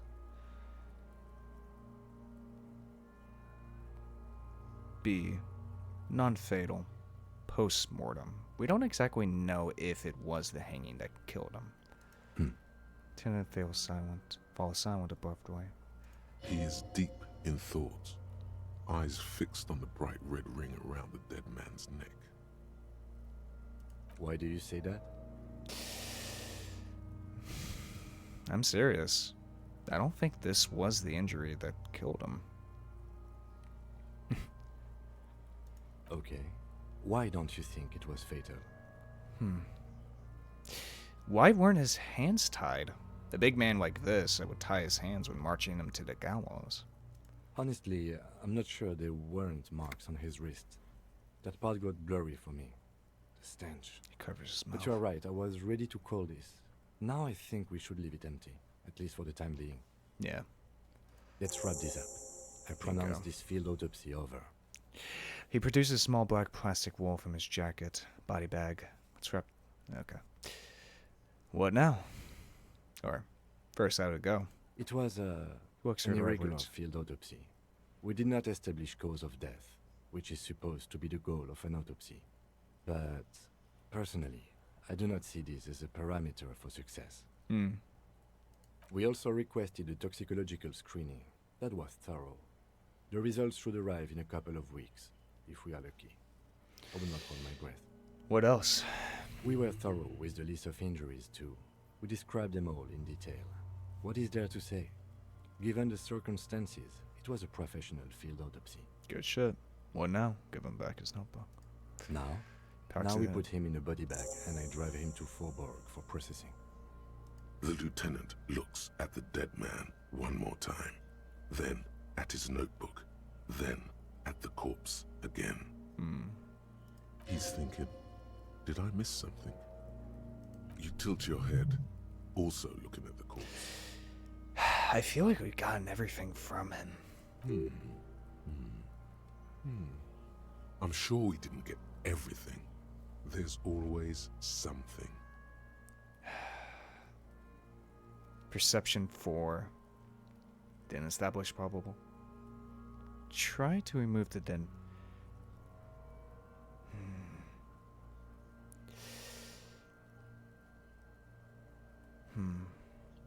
It's a legendary. It's a fucking legendary perception. And it's pretty fucking wall. But sometimes you just gotta cast the dice, eh? You run your hands over the victim's cold body, his limbs, his torso with its swollen organs. Maybe you should be more thorough. Give up. The corpse seems to yawn contentedly, as though it's glad you've run out of steam. Mockingly. Do you think we missed something? You can't shake the feeling that there are more secrets concealed in the flesh before you. Yes, there's something... I've got a gut feeling that there's more to this corpse. Okay, well, we are in livor mortis here. He is disintegrating. We need to refrigerate the body if we want to conduct another examination, and we need to do it fast. Okay, where do we find a fridge for the body? It would have to be industrial in size. Let's start by asking Gart at the Whirling in Rags. Yeah. And the Fritz store down at the gates. If they don't know... Swish trails up and his but gaze only if all else fails. Alright. Fuck are you looking at, being old man? You want a piece of the kuno? Wanna get fucked? Only if all else fails. Let's hurry then. This is one task we cannot sideline. With every hour, whatever we are looking for will become harder to find. Bingo. Alright, let's fucking get the body into the damn fridge. Alright, we need to refrigerate the body as fast as fucking possible. It's about to turn... Okay, we still got an hour left before we talk to the smoker.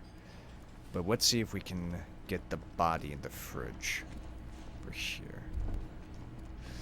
Okay, Garte. Do us a fucking solid here, for the investigation's sake. Can I help you? I seem to be in need of a fridge.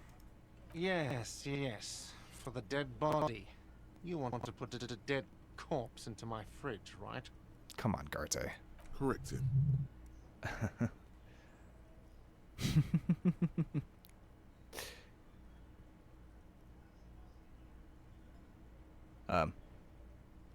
Great.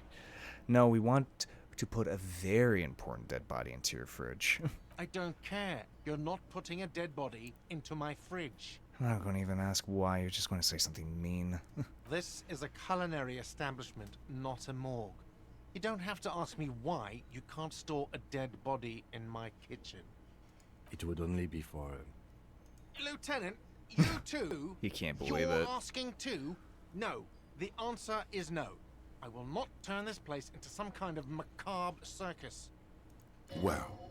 Turned the lieutenant off like he was a busted old radio. Yeah. He really is the lord of his realm. Let's go talk to the Frit clerk. Come on, we gotta store the body somewhere, Garte. This is important. You didn't fucking call it in for a week. Fucking didn't take care of it yourself. Well, I should have taken care of it as the detective here. But still, fuck you. Fuck you, man. That's why I'm getting one of these chain cutters in my hands. Alright, let's go to the frit. See if we can possibly put it in her fridge. This is board police work, ma'am. Is this about the questions again? Because I don't really know anything. She puts down the magazine. Do you have a fridge? Mm-hmm. Right behind you. She nods towards the buzzing machine in the corner. You're right, this is a fridge. Wicked. Yeah. So I'm not really paying attention to you anymore. I need to store a corpse there. She keeps throwing her gum. Right. Measure the fridge with your fingers when I quote. Actually, never mind. It would. No, I'm not joking. I need to store the corpse of the hanged man in your fridge. Okay. She looks at the fridge. It wouldn't even fit, you know. Now that I'm looking at it, maybe a glass-doored fridge in a public grocery store isn't the best option for storing a corpse. I guess you're right. Plus the fridge is too small anyway. Okay. Fuck. Well, shit, Kim. We need to store the damn body. Turns out, they don't want to put bodies in the damn fridge. It's done with it. Send the... You can't take it back. That legendary perception, that's going to fuck with me. If I did, there's one more thing to it. One more fucking thing. Fine, we'll talk to... I guess we'll talk to Kuno. Guess it, I mean, we're definitely not going to Garte to fucking agree to it, that's for damn sure. You missed a good show before. A kid came by and completely fucked the tree to pieces. He fucked the tree up! Fucked it good! It was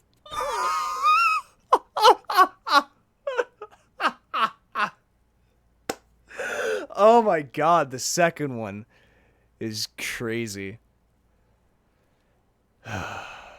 Wish I could have been here to see it. Now I have some questions. Shoot that shit at Kuno, Pigonaut. Kuno, I need a fridge to stash the body. For the fuck him. Good thing you asked the Kunmeister. Not trying to Kuno record. knows a fridge. Perfect for freezing. Thought you would. Where is it? Bacon Man's in a rush. But what's in it for the Kuno? What's the return on Kuno's investment? Even. Kind sir, I'll...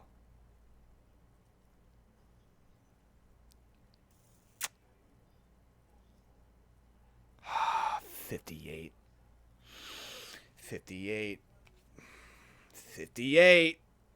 If I fucking fill this, though, I feel like there's no fucking... I can't store the damn body. 58. Sometimes you gotta roll the fucking dice. Kuno's Fuck! a poor kid from a poor neighborhood. Say your job is on the line. He'll sympathize. Am I sure about this? Sounds sort of weak. No, it's not weakness. It's sincere. Do not confuse sincerity with weakness. Say it. Trust me. Kid, this is serious. My job is on the line. If I don't get this sorted, I might actually get fired. The fuck are you doing right now? Looks at you The fuck suspicious. is this shit?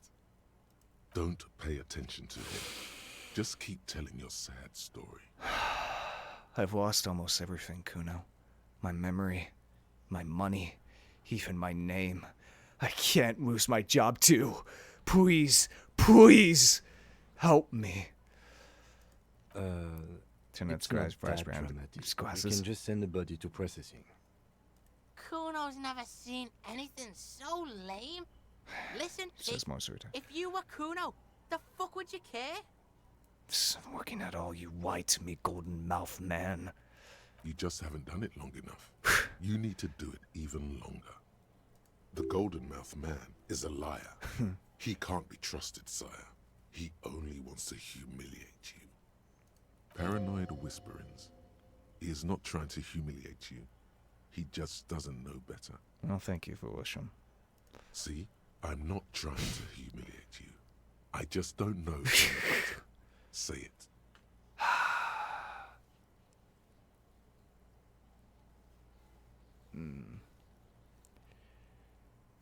This isn't about me, Kuno. It's about the people I'm trying to help. It's too late for me anyway. God damn it. Fucking 50. It was a 58% chance. Why couldn't I have fucking taken it? God damn it, Rhetoric, you fucking fail me again. Yeah. Fuck it, go for this one. It's the last one.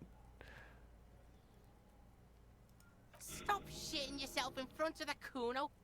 Kuno thought you were some kind of big shit. What is this? Why don't we go pester some other kids now? He says impatiently. That's actually not such a bad idea. Kids do see stuff. Fuck it. Talk to Kuno. Kuno doesn't fucking care. Fine. Hey, other kid.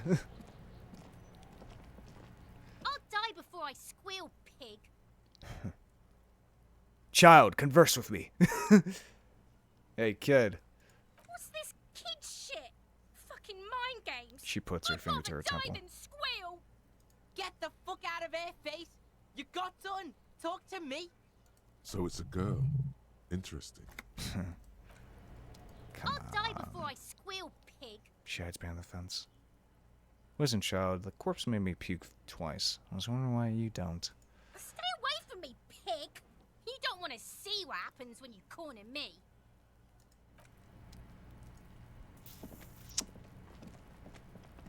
Fuck. Fuck does Kuno care? Fuck. God damn it, I should have just gone with the damn. Kuno doesn't. I wonder.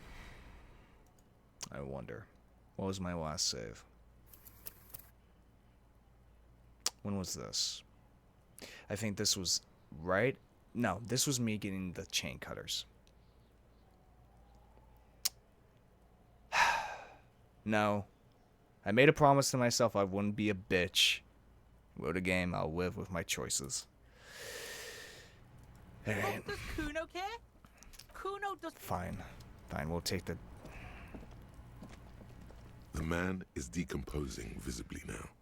Every hour, he looks less like a creature and more like a pile of intestines. The lieutenant adjusts his glasses and takes a deep breath.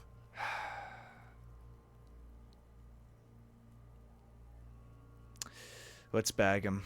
Take him away. The lieutenant take the body away without further examination.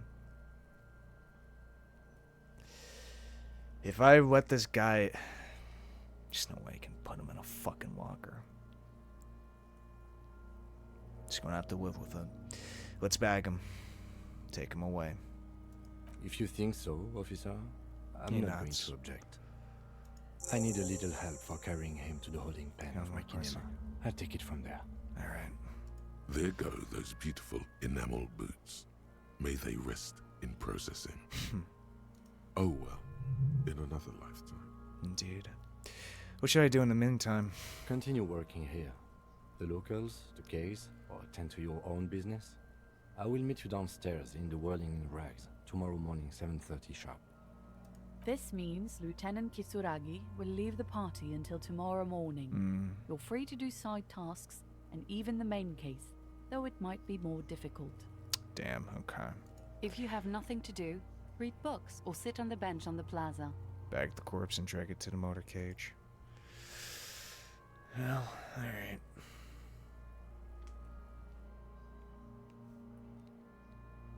Maybe I can talk to that smoker at waste.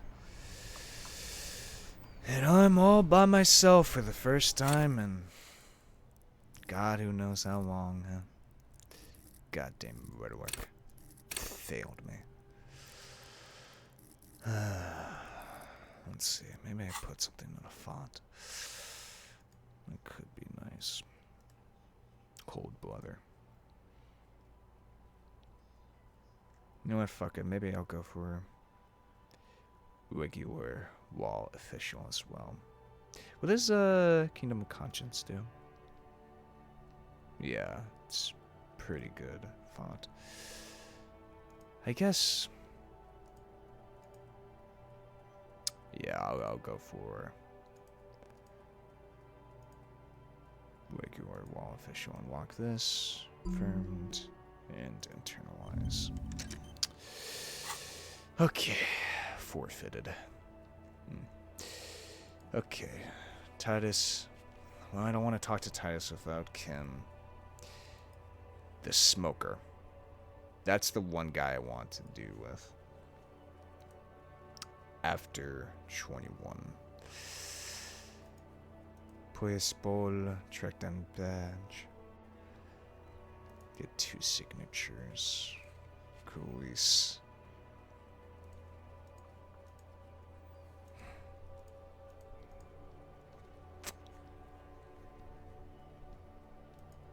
Okay.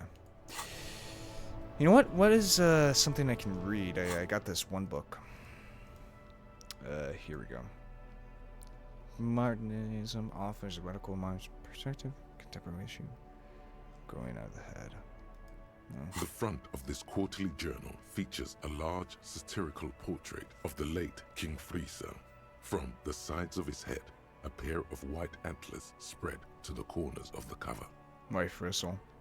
Because Friesel was incompetent, foolish, and cruel. In short, the embodiment of everything the communards wished to overthrow. It's satire, you see. Flip through the pages, see what catches your eye. To your disappointment, there aren't any full-color pictures to direct your attention. Just column after column of closely set text, interrupted occasionally by little doodles in black and white. After rifling the pages with your thumb several times, you return to the table of contents. The magazine is divided into several sections. International developments, Kunst und Kultur, and local concerns. Just inside the cover, there's also an editor's note. Read the editor's note. Comrade, as you know, this journal takes its name from Mazov's immortal expression, Du cristal a la fumée. This was his way of describing the way the rigid, crystalline structures of capitalist ideology turned to smoke under communism. But, like the structures of capitalist ideology, we too are at risk of going a la fumée, unlike many publications which are content to spoon-feed their readers reassuring drivel. La Fumée is committed to telling the radical truth, even when that truth may drive away potential subscribers. Indie magazine, yeah. Only 4 issues in, and it sounds like they've already alienated their readership. Oh yeah, this is volume 1, jeez. So please, if you value our radical Mazovian perspective on contemporary politics, culture, and international affairs, please consider subscribing today. Yours in struggle, the editors. You flip back to the front of the magazine. The table of contents unfolds before you. I want to catch up on international developments. This section includes a long, tedious critique of the latest round of free trade negotiations between the EPIS nations and the Free State of Semenine. You also skip over an article about heavy fuel oil smuggling along the Messina border, something about bear wrestling in Samara, book riots in Yugograd. Whoa. Bear wrestling. Flip back to that. Alright, let's see what this bear wrestling is all about. It seems to be part of a new public fitness initiative Public in the People's fitness? Republic of Samara, SRV, devised and promoted by none other than President Kenajinsky himself.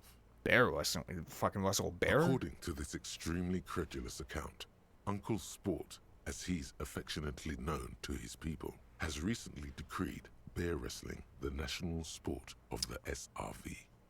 When it says bear wrestling, does that mean 2 bears are wrestling each other, or...? Of course not. The article makes plain that this is man on bear. Damn. Or in some cases, woman on bear competition. 2 competitors, 1 ring, 5 rounds, or until incapacitation.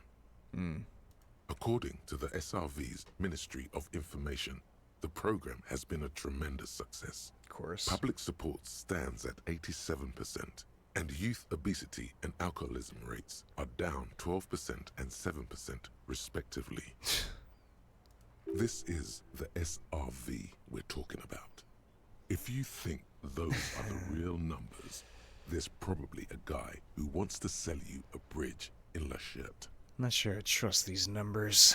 What are you, a statistician? Did the moral intern send you on a fact-finding mission? This is the SRV party line, comrade. Always good to catch up on foreign affairs. You flip back to the front of the magazine.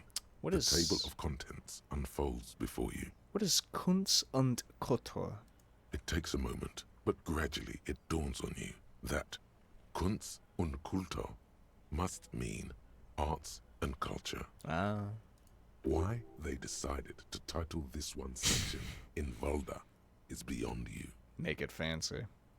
It evokes a sense of recognition and fellowship among those privileged enough to understand. As you leaf through this section, you come across several reviews of recent radio plays, as well as a brief artist spotlight featuring a local artist identified only as CS. CS, huh? The main feature, though, is a long essay titled Tip Top Tournée, a critical Mazovian perspective. Read the profile of CS. This so-called artist spotlight is really just a brief Q&A, made all the briefer by the subject's evident hostility to her interviewer. Ah. That certainly sounds like a certain delinquent youth who likes to harass you from her balcony. Just a moment. What is this tip-top tournée? The actual article is surprisingly light on details, but after skimming a page or two, you gather that it has something to do with motor carriage racing. Ooh. If you don't follow it, you only ever hear about the ludicrous sponsorships and obscene death toll. Alright, let's see what these communists have to say about Tip Top. You think you're settling in for a relaxing recap of the most recent season, maybe sprinkled with some nice anecdotes about a few of the more colorful drivers. Yeah. Instead, you find yourself skimming a 10,000-word feature about all the politically problematic aspects of Tip Top Tournée. Wait, what's wrong with Tip Top? Where to even start? For one, there's the crass commercialism of its sponsorships, and then there's the practically criminal emphasis on deadly motor crashes. So, all of it, basically. And what's wrong with a good motor crash? Keeps things interesting. Hang on, who wrote this stuff? Oddly enough, this article has two bylines. Nasteb Encolada Bernal and Exilus Buka. There's no way those are real names. Wait, why aren't they real names? Have you ever met anyone named Exilus? Come on, they're plainly pseudonyms. More than that, they're likely anagrams. Anagrams, huh? So bad about sponsorships. Under capitalism, the article says, every pursuit has its price. Every pleasure, even one as elemental as the joy of racing others around a track, is reduced to an advertising opportunity. Hey, I have no problem with sponsorships. Anyway, today we're sponsored by NordVPN. Nah. I'm not popular enough. I'm not marketable enough for that just yet. Just wait until a couple years from now, folks. Thus, the so-called tournée becomes a competition between increasingly meaningless brand signifiers. Your discount laundry detergent racing against a pack of Astra cigarettes, or even a Fritta. Right, but then you get to see them crash. And that precisely is what's problematic about it. Were it not for the promise of random, spectacular violence, audiences would quickly lose interest. At the end of the day, it's the destruction of these 750,000 real races that you're really watching for. I mean, I can see the kind of point to that. No, I'm pretty sure I like it for the racing. Sure, you think that, but subconsciously, it's the visions of brand names being engulfed in flames that you crave. Guess I never thought about it that much. That's because you haven't been reading critically. But don't worry. The whole point of these sorts of articles is to let someone else read critically for you. Yeah, I mean, that's the whole point of essays and stuff like that. You're trying to get it from somebody else's point of view. At least that's the intended effect of an essay on something. I I mean, most of the time, I'd rather read something or watch something or whatever way before I watch a video essay on it. I always want to come to my own conclusions about it, which, hey, you guys love to see me come to my own conclusions about, Yume Neko in this game as well, so, yeah. You flip back to the front of the magazine. The table of contents unfolds before you. Alright, 21. Put the magazine away. Don't need to interact with that anymore. Let us go ahead and talk to the smoker. That's the one guy I've been waiting for to talk to. Unfortunately, Kim is not with us right now, but I don't want to wait another day for him. So, let's do this by ourselves, which may be a little difficult, but Kim may be our handler, but hey, this is something we should, get to. I know it's probably going to be difficult, but come on. We just gotta get the information, what he tells us, and all that. But what if it's shit we gotta write down, but like, what if he's killed tomorrow? There he is. There he is. Let me save. Let me save real quick. Let's talk to him. Gendarmerie, you found me. The young man on the balcony gives you a bright smile for taking a drag from a cigarette. His slender figure is backlit by city lights, its distant streets and motorways flashing like diamonds. It feels like a Friday. He seems to be in a good mood tonight. Yeah, it was Friday. Like, a couple hours ago. I got your hint. Found the key right under that stone. Beautiful. Your boy is smiling. As he looks at you, something sparkles in his eyes. So tell me, are you here to make things right again? It's what I'm aiming for, yes. Beautiful. He says again. Nearby street lamp casts shadows on his chin, drawing out the slender cheekbones. I have some good news for you. My Sunday friend is visiting me tonight. Ooh. I told him about you and he'd like to say hello. Step in. He's already waiting. He nods towards door 28. By the way, I'm really digging the view here. Point to the city skyline. Mm-hmm. That's why I chose this place. It Martinez looks is away, special, isn't it? Glowing dark. Why would I want to meet your friend? Trust me, you do. Ooh, going in by myself? I mean, shit, we're not gonna have a chance any other time, so gotta take it. Is it Friday tonight? Feels like Friday. It does feel like the end of the week. It's so magical. The white falling against the black. I wonder, is this just the text, or... Here's the thing, I'm 50-50 because it was Friday. Maybe it's just the text, I'm just corroborating with it. Very well, I'll talk to him, but first I want to talk to you. I have so many questions. That's nice, but I don't have anything to tell you. It's my friend you're looking for, not me. Uh-huh. He takes another drag of his unfiltered cigarette and looks around. It's getting dark, and the neighboring windows have lit up, one by one. Downstairs, a cat crosses the yard, disappearing into the bush. Besides, I've got to run. What? Something tells you you're never going to talk to an individual this cool or mysterious ever again. One where? To the city. Just as I wait towards distant motorways. Only if you promise that we'll talk again. It's important. We'll talk. Smoker's shoes, you're Just brushing not sand tonight. through the hair. Take care, alright? He says with another disarming smile before slipping off into the night. Son of a bitch. There he goes, that motherfucker. And he's gone again. Looks like it's becoming a theme for him.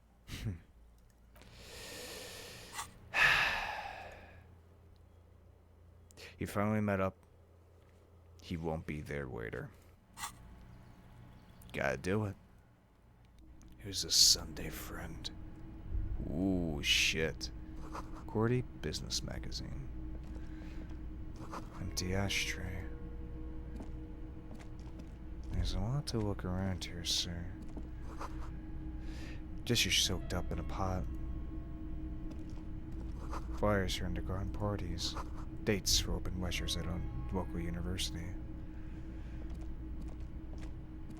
An exquisite canopy bed made of metal. Ooh. I'll take that. Some court hand. All photo of the same important. Date year 01.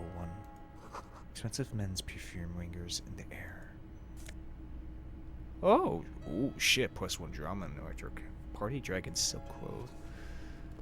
Now that is one hell of a thing.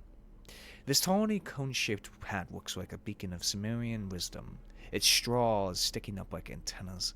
Thank God you can't really see people's reactions when they see you strolling around in this incredibly insensitive headpiece. +1 logic. Super logical for a cop to wear this. Ooh. The sweezy, silky bathing robe in vibrant blues features a worn dragon on its front, ready to take off into the night. A red belt has been provided for fastening. It's culturally insensitive, but only for people who are not from Seoul. The real Seoulites probably don't care. Ooh, this could get rid of my... I'll keep that for right now. 1 reaction speed. Well then, Mr. Sunday Friend. Buckets of paint unaware of old newspapers. Officers of the Revachol Citizens Militia. The man in business casual removes his cufflinks. You shouldn't be seeing him in an intimate setting. For some reason, you feel this man is your superior. Superior, but he's not in the command chain. His hands are clean and well manicured. This is a man who knows the importance of appearances. Like Joyce. My name is Charles Vildrouin, and I am an official with the coalition government. Ooh. I work for the Institute of Price Stabilité on assignment from Sur-la-Clé. Sur-la-Clé. I heard you talking to my friend outside. Very good. Super. I am here to assist you in any way possible. Ask me about the hanging. Who the hell is this new faction?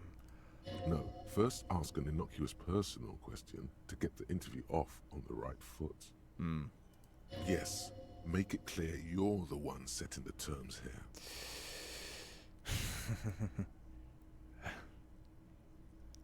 Show him the silk robe. Before we get to that, tell me where you got this beautiful silk robe from. Oh, we got it from an atelier in the East Delta Commerce Center. Personally, I think it's a little culturally insensitive, but the material is great. Sadly, the shop is now out of business. That's really all I can tell you about it. He forms a little rooftop with his fingers. Cold air sweeps in from the balcony. That didn't work at all. Great. You actually witness the wenching? I'm sorry to say I did, officer. The man gives a solemn nod. Start from the beginning, if you don't mind. Officer, it's very difficult to describe what I saw that night. It was so surreal to me, like in a play. What was this fucking pathologic? He holds out his hands and blossoms his fingers, like a drama teacher setting the scene. Meaning it was entertaining? No. The man shakes his head. I mean, it was so strange. I could barely believe what was happening. Uh-huh. I was on the balcony when it happened, getting some fresh air. I remember that first they came in, carrying what looked like a body. And then I saw all the surrounding windows go dead, one by one. That's when I understood. I should not be seeing this. Who were they? Can you describe them? I couldn't see their faces well, and there were quite a few of them. But they were very loud and very... Martinez. He pauses, looking for the right wording. Let's just say that the laboring classes can get rather expressive with their profanities. How many of them were there? I couldn't tell you exactly. Less than 10. Maybe 8? 8. Sound familiar? That matches the prints you observed at the scene. Were any of them huge? Like 200 kilograms huge? That's a giant you're describing. No, they were all quite human, as far as I could tell. Did any of them look like drummers? Drummers? Why, no. But then, I don't know what a drummer is supposed to look like. What happened next?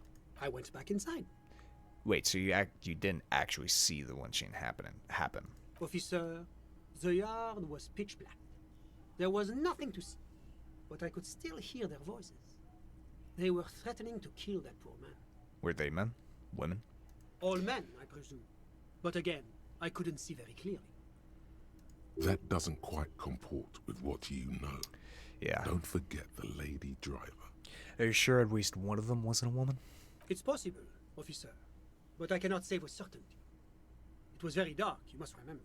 What ethnicity were they? I believe they were mostly white, though I believe I saw 2 Areopagites among them. And I am quite certain that one spoke with a Mesk accent. What happened next? Well, that's the strangest part, officer. Nothing happened. It was oddly quiet for a public lynching. The Hardies being quiet while they're lynching a guy who, you know, they claim raped someone? What do you mean nothing happened? They lynched a guy. Eventually, their shouts died down, and that was all. There were no gunshots, no celebratory shouts, no anything. Why didn't you call the RCM? You're right, of course. Man wipes his glasses. That is what one is supposed to do in such circumstances. I was simply in shock. I'm afraid I don't have anything else to add. Can you at least tell me when it happened? All I can say is that it was late. So let me get this straight. You didn't actually witness the hanging itself, did you? No, I didn't see the corpse until the following day. Well, that was a waste of time. I'm sorry I couldn't be of more assistance. Alright. What's an official like you doing in Marnez? The Coalition is only looking out for the price stability. Inflation is a killer, like a heart disease blocking the normal circulation of the economy. It must be controlled.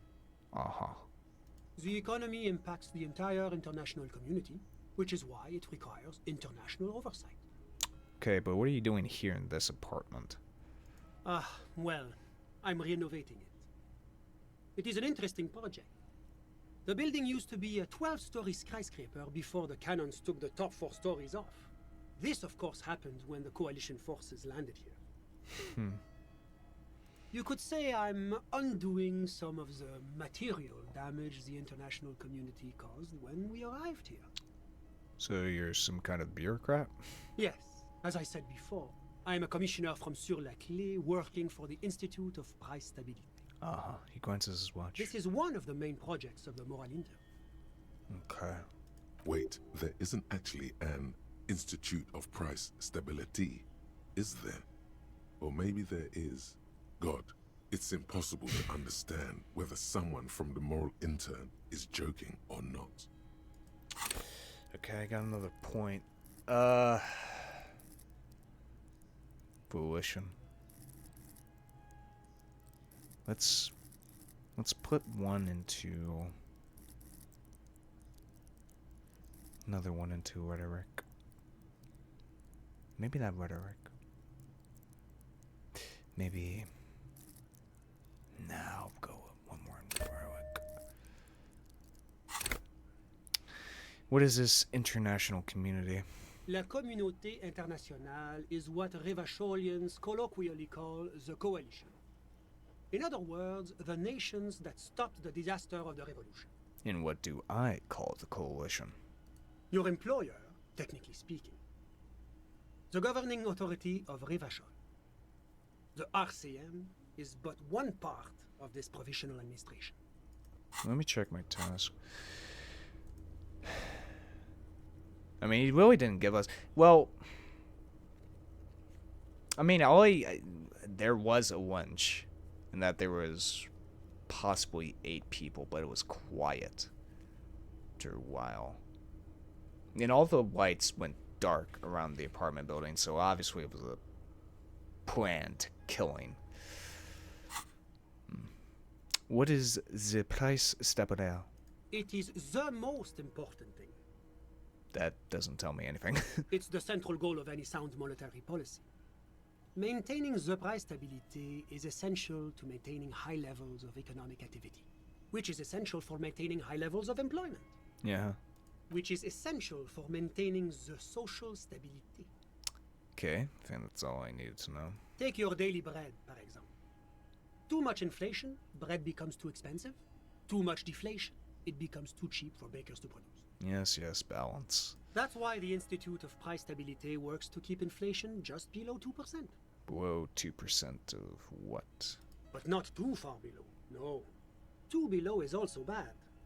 Below, but close to 2%. You're not answering my questions at all. The Coalition believes in the importance of informing the public about the benefits of the price stability. Transparency is one of our principles. Would you like an informational pamphlet? He's like a goddamn true bureaucrat, ain't he? Keeps going in fucking circles without actually telling you anything. Gotta call 50 other people before you actually get to the fucking main action. Okay, sure, give me a leaflet. A sound monetary policy is essential for addressing uncertainty. Stability is the raison d'être of the moral intern. It's the reason why I identify as a moralist. Uh-huh. But oh, I don't have my That's his leaflets box. on me today. That's too bad. You can always call our information line. Making information available is part of the moral intern's commitment to transparency. Of course you don't have any on you, so I can have any evidence of your existence, dick. I've heard about this moral intern before, but I want to know more. It's the International Organization for Moralists, hence Moralist International. The Institute of Price Stability is just one of its many mind babies, as is the Coalition. Are you a moralist? But of course. But why? Because moralists believe in a normal, stable world governed by democratic values. But what is a normal, stable world? The Occident is part of the normal world. Oranje, sur la clé. Martinez doesn't seem very normal or stable to me. Martinez? No. Martinez is something else. What about the rest of Rivachol? Is it part of the normal world? Rivachol is generally difficult. It's led by an interim government, which means it hasn't yet achieved full democracy. Full democracy. But they are working towards it. You're all doing very well here, relatively speaking. Gives you a approving nod.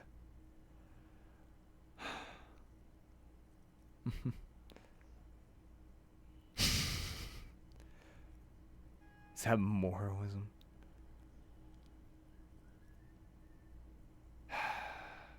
Moralism is the ideology of foreign occupiers. Rivachol must be governed by Rivacholians. Your full autonomy is important, I agree.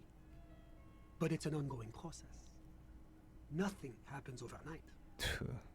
Now, enough of this delightful political interlude. Was there anything else you wanted to ask? Tell me about Sur la Cref. What's there to say?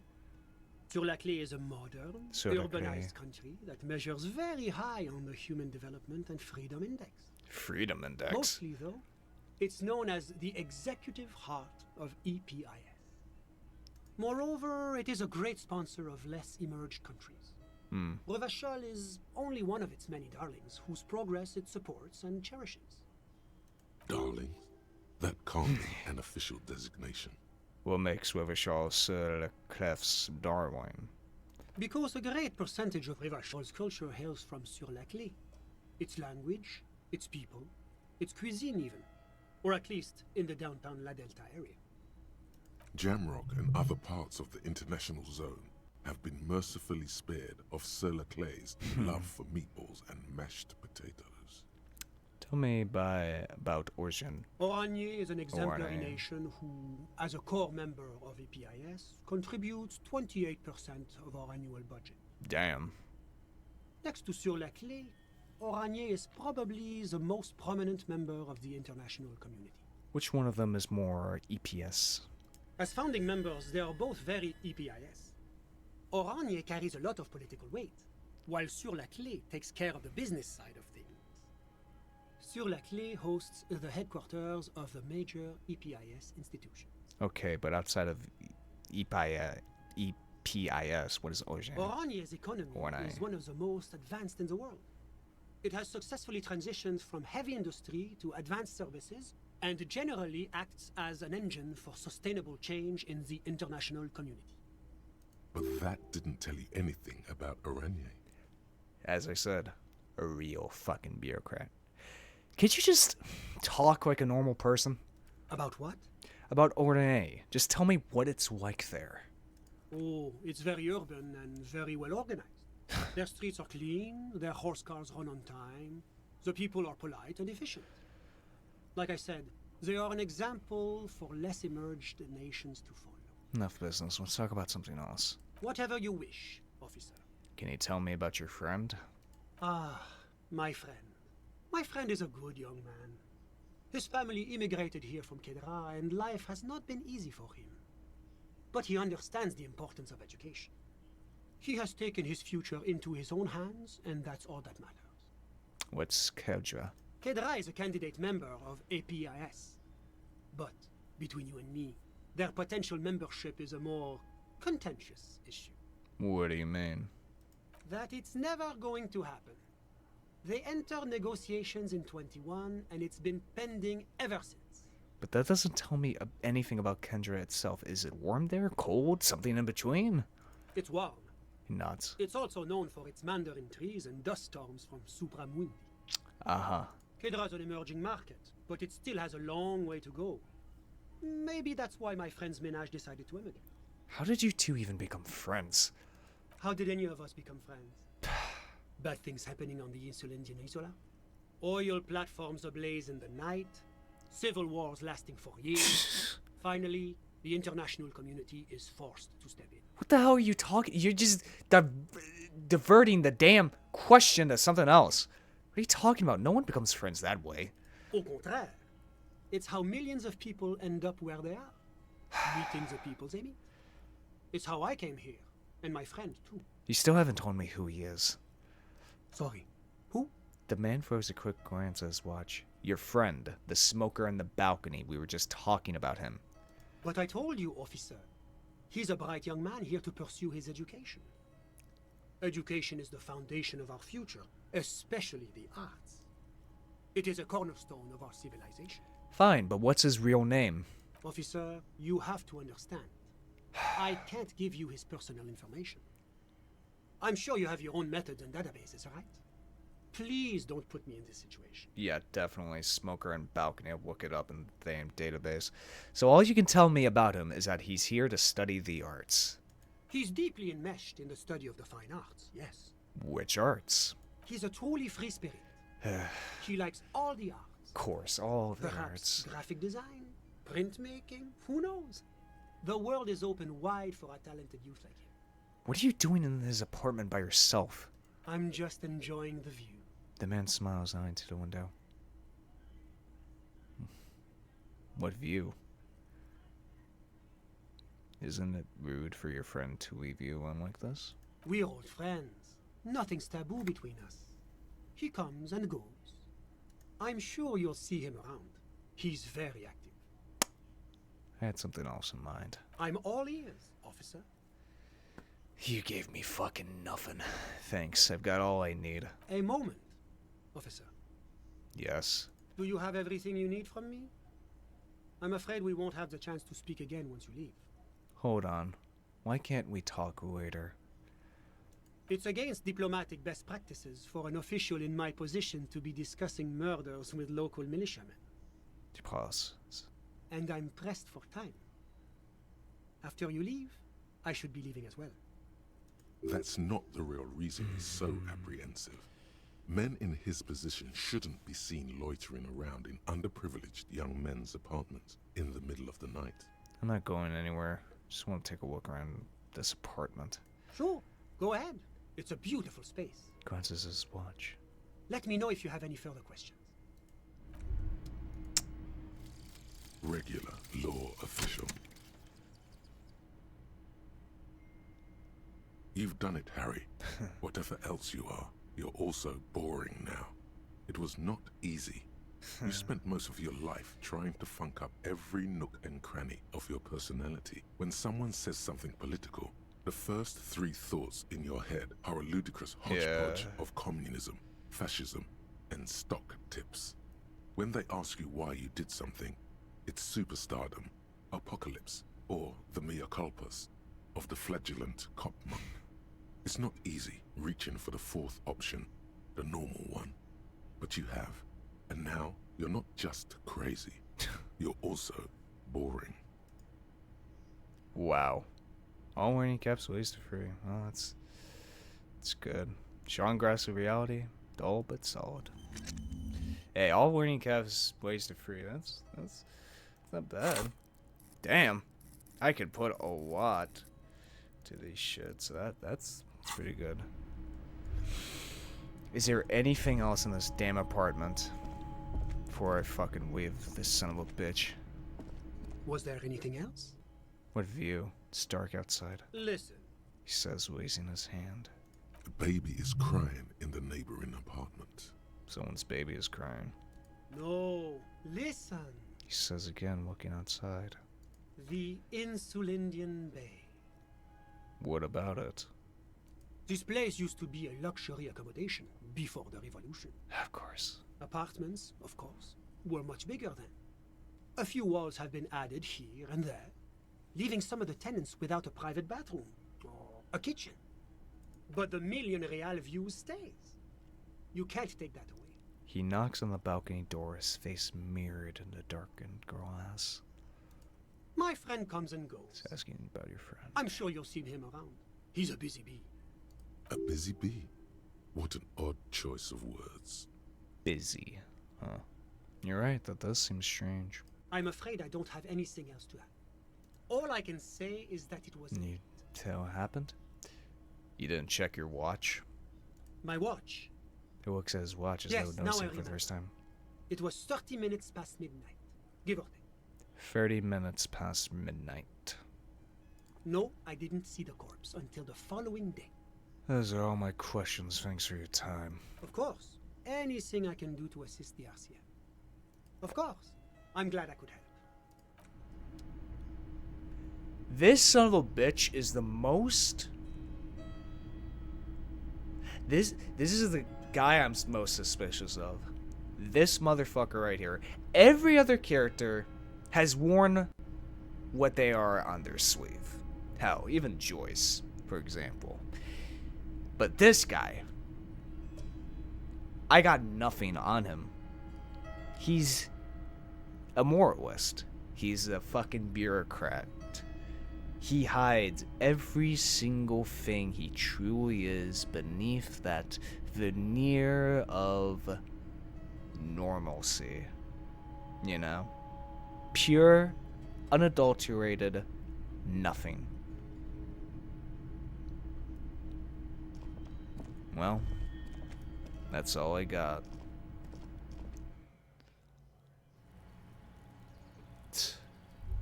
Sunday fucking friend, huh? Sunday fucking friend. Let's get back to the whirling wags and go to sleep, since there's nothing else to do. Let me just go to sleep and hopefully by tomorrow, I don't know, this can be better and hopefully the Hardies aren't fucking murdered. Let's hope to God at least. Alright. The bed is still cold from the broken window, and not too inviting. But it's yours. You've earned it. Go to sleep. The bed is still cold from the wind blowing in from the broken window. The mattress creaks as you close your eyes and try your hardest to fall asleep.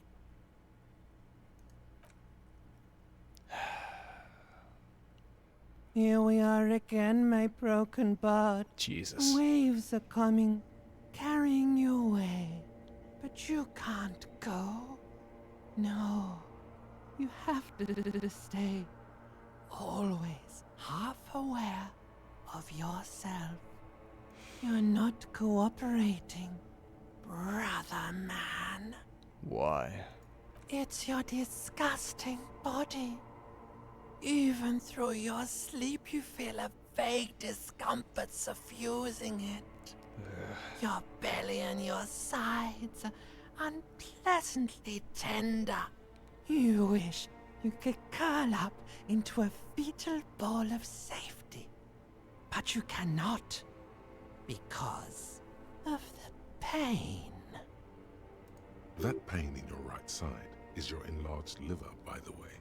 As for your kidneys, you've really been compounding the damage lately. Jesus. Every cell in your body is moaning in agony, asking, what did we ever do to you? I'm sorry, Cells. It's all me. It's my fault. Now, you're finally thinking about something other than yourself. Let's see how far that'll get you. I think I need medical attention. Oh, yes. That'll check you out. Give you some pills. Make it all okay. The Wonder Makers. Don't be stupid, Harry. It's not happening. They don't make new kidneys and livers in hospital. All you've got to do is pray to God it passes and stare at the flickering darkness. You're just stuck here, in the half-world. Could try looking at other people. Really looking. But why would you want to start doing that? I will. I'm looking at people all the time. I like them. Sure you do. They're all so friendly, aren't they? At least they're interesting. Each one has a process just like yours, running in the space between their ears, full of secrets. Secrets. People are beautiful, statuesque, parodies and tragedies of themselves. A great democracy of creatures. What do you think you're doing right now? Coming to some greater awareness? Look at all these lights, blinking in and out of existence. Thoughts! You're just pretending that you're asleep, even to yourself, while the world goes on without you. Shut up, Limbic System. Let it. Let it. But it never seems to let you go, does it? Time to rise and wipe that shining sweat off as best you can. Gather your bearings. Rock and roll. Open your eyes.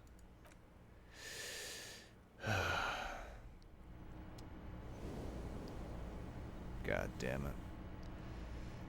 At least we don't have a nightmare about the damn corpse. Hopefully the Hardies haven't been executed by the mercenaries. Hopefully. Maybe, but I feel like this is a good stopping point right here, as we've ended day 2 with a lot of answers, but still questions, such as that damn Sunday friend saying he's part of the moralist group. Yet his smoker friend goes off, worker bee, as he said. What the hell does it mean, folks?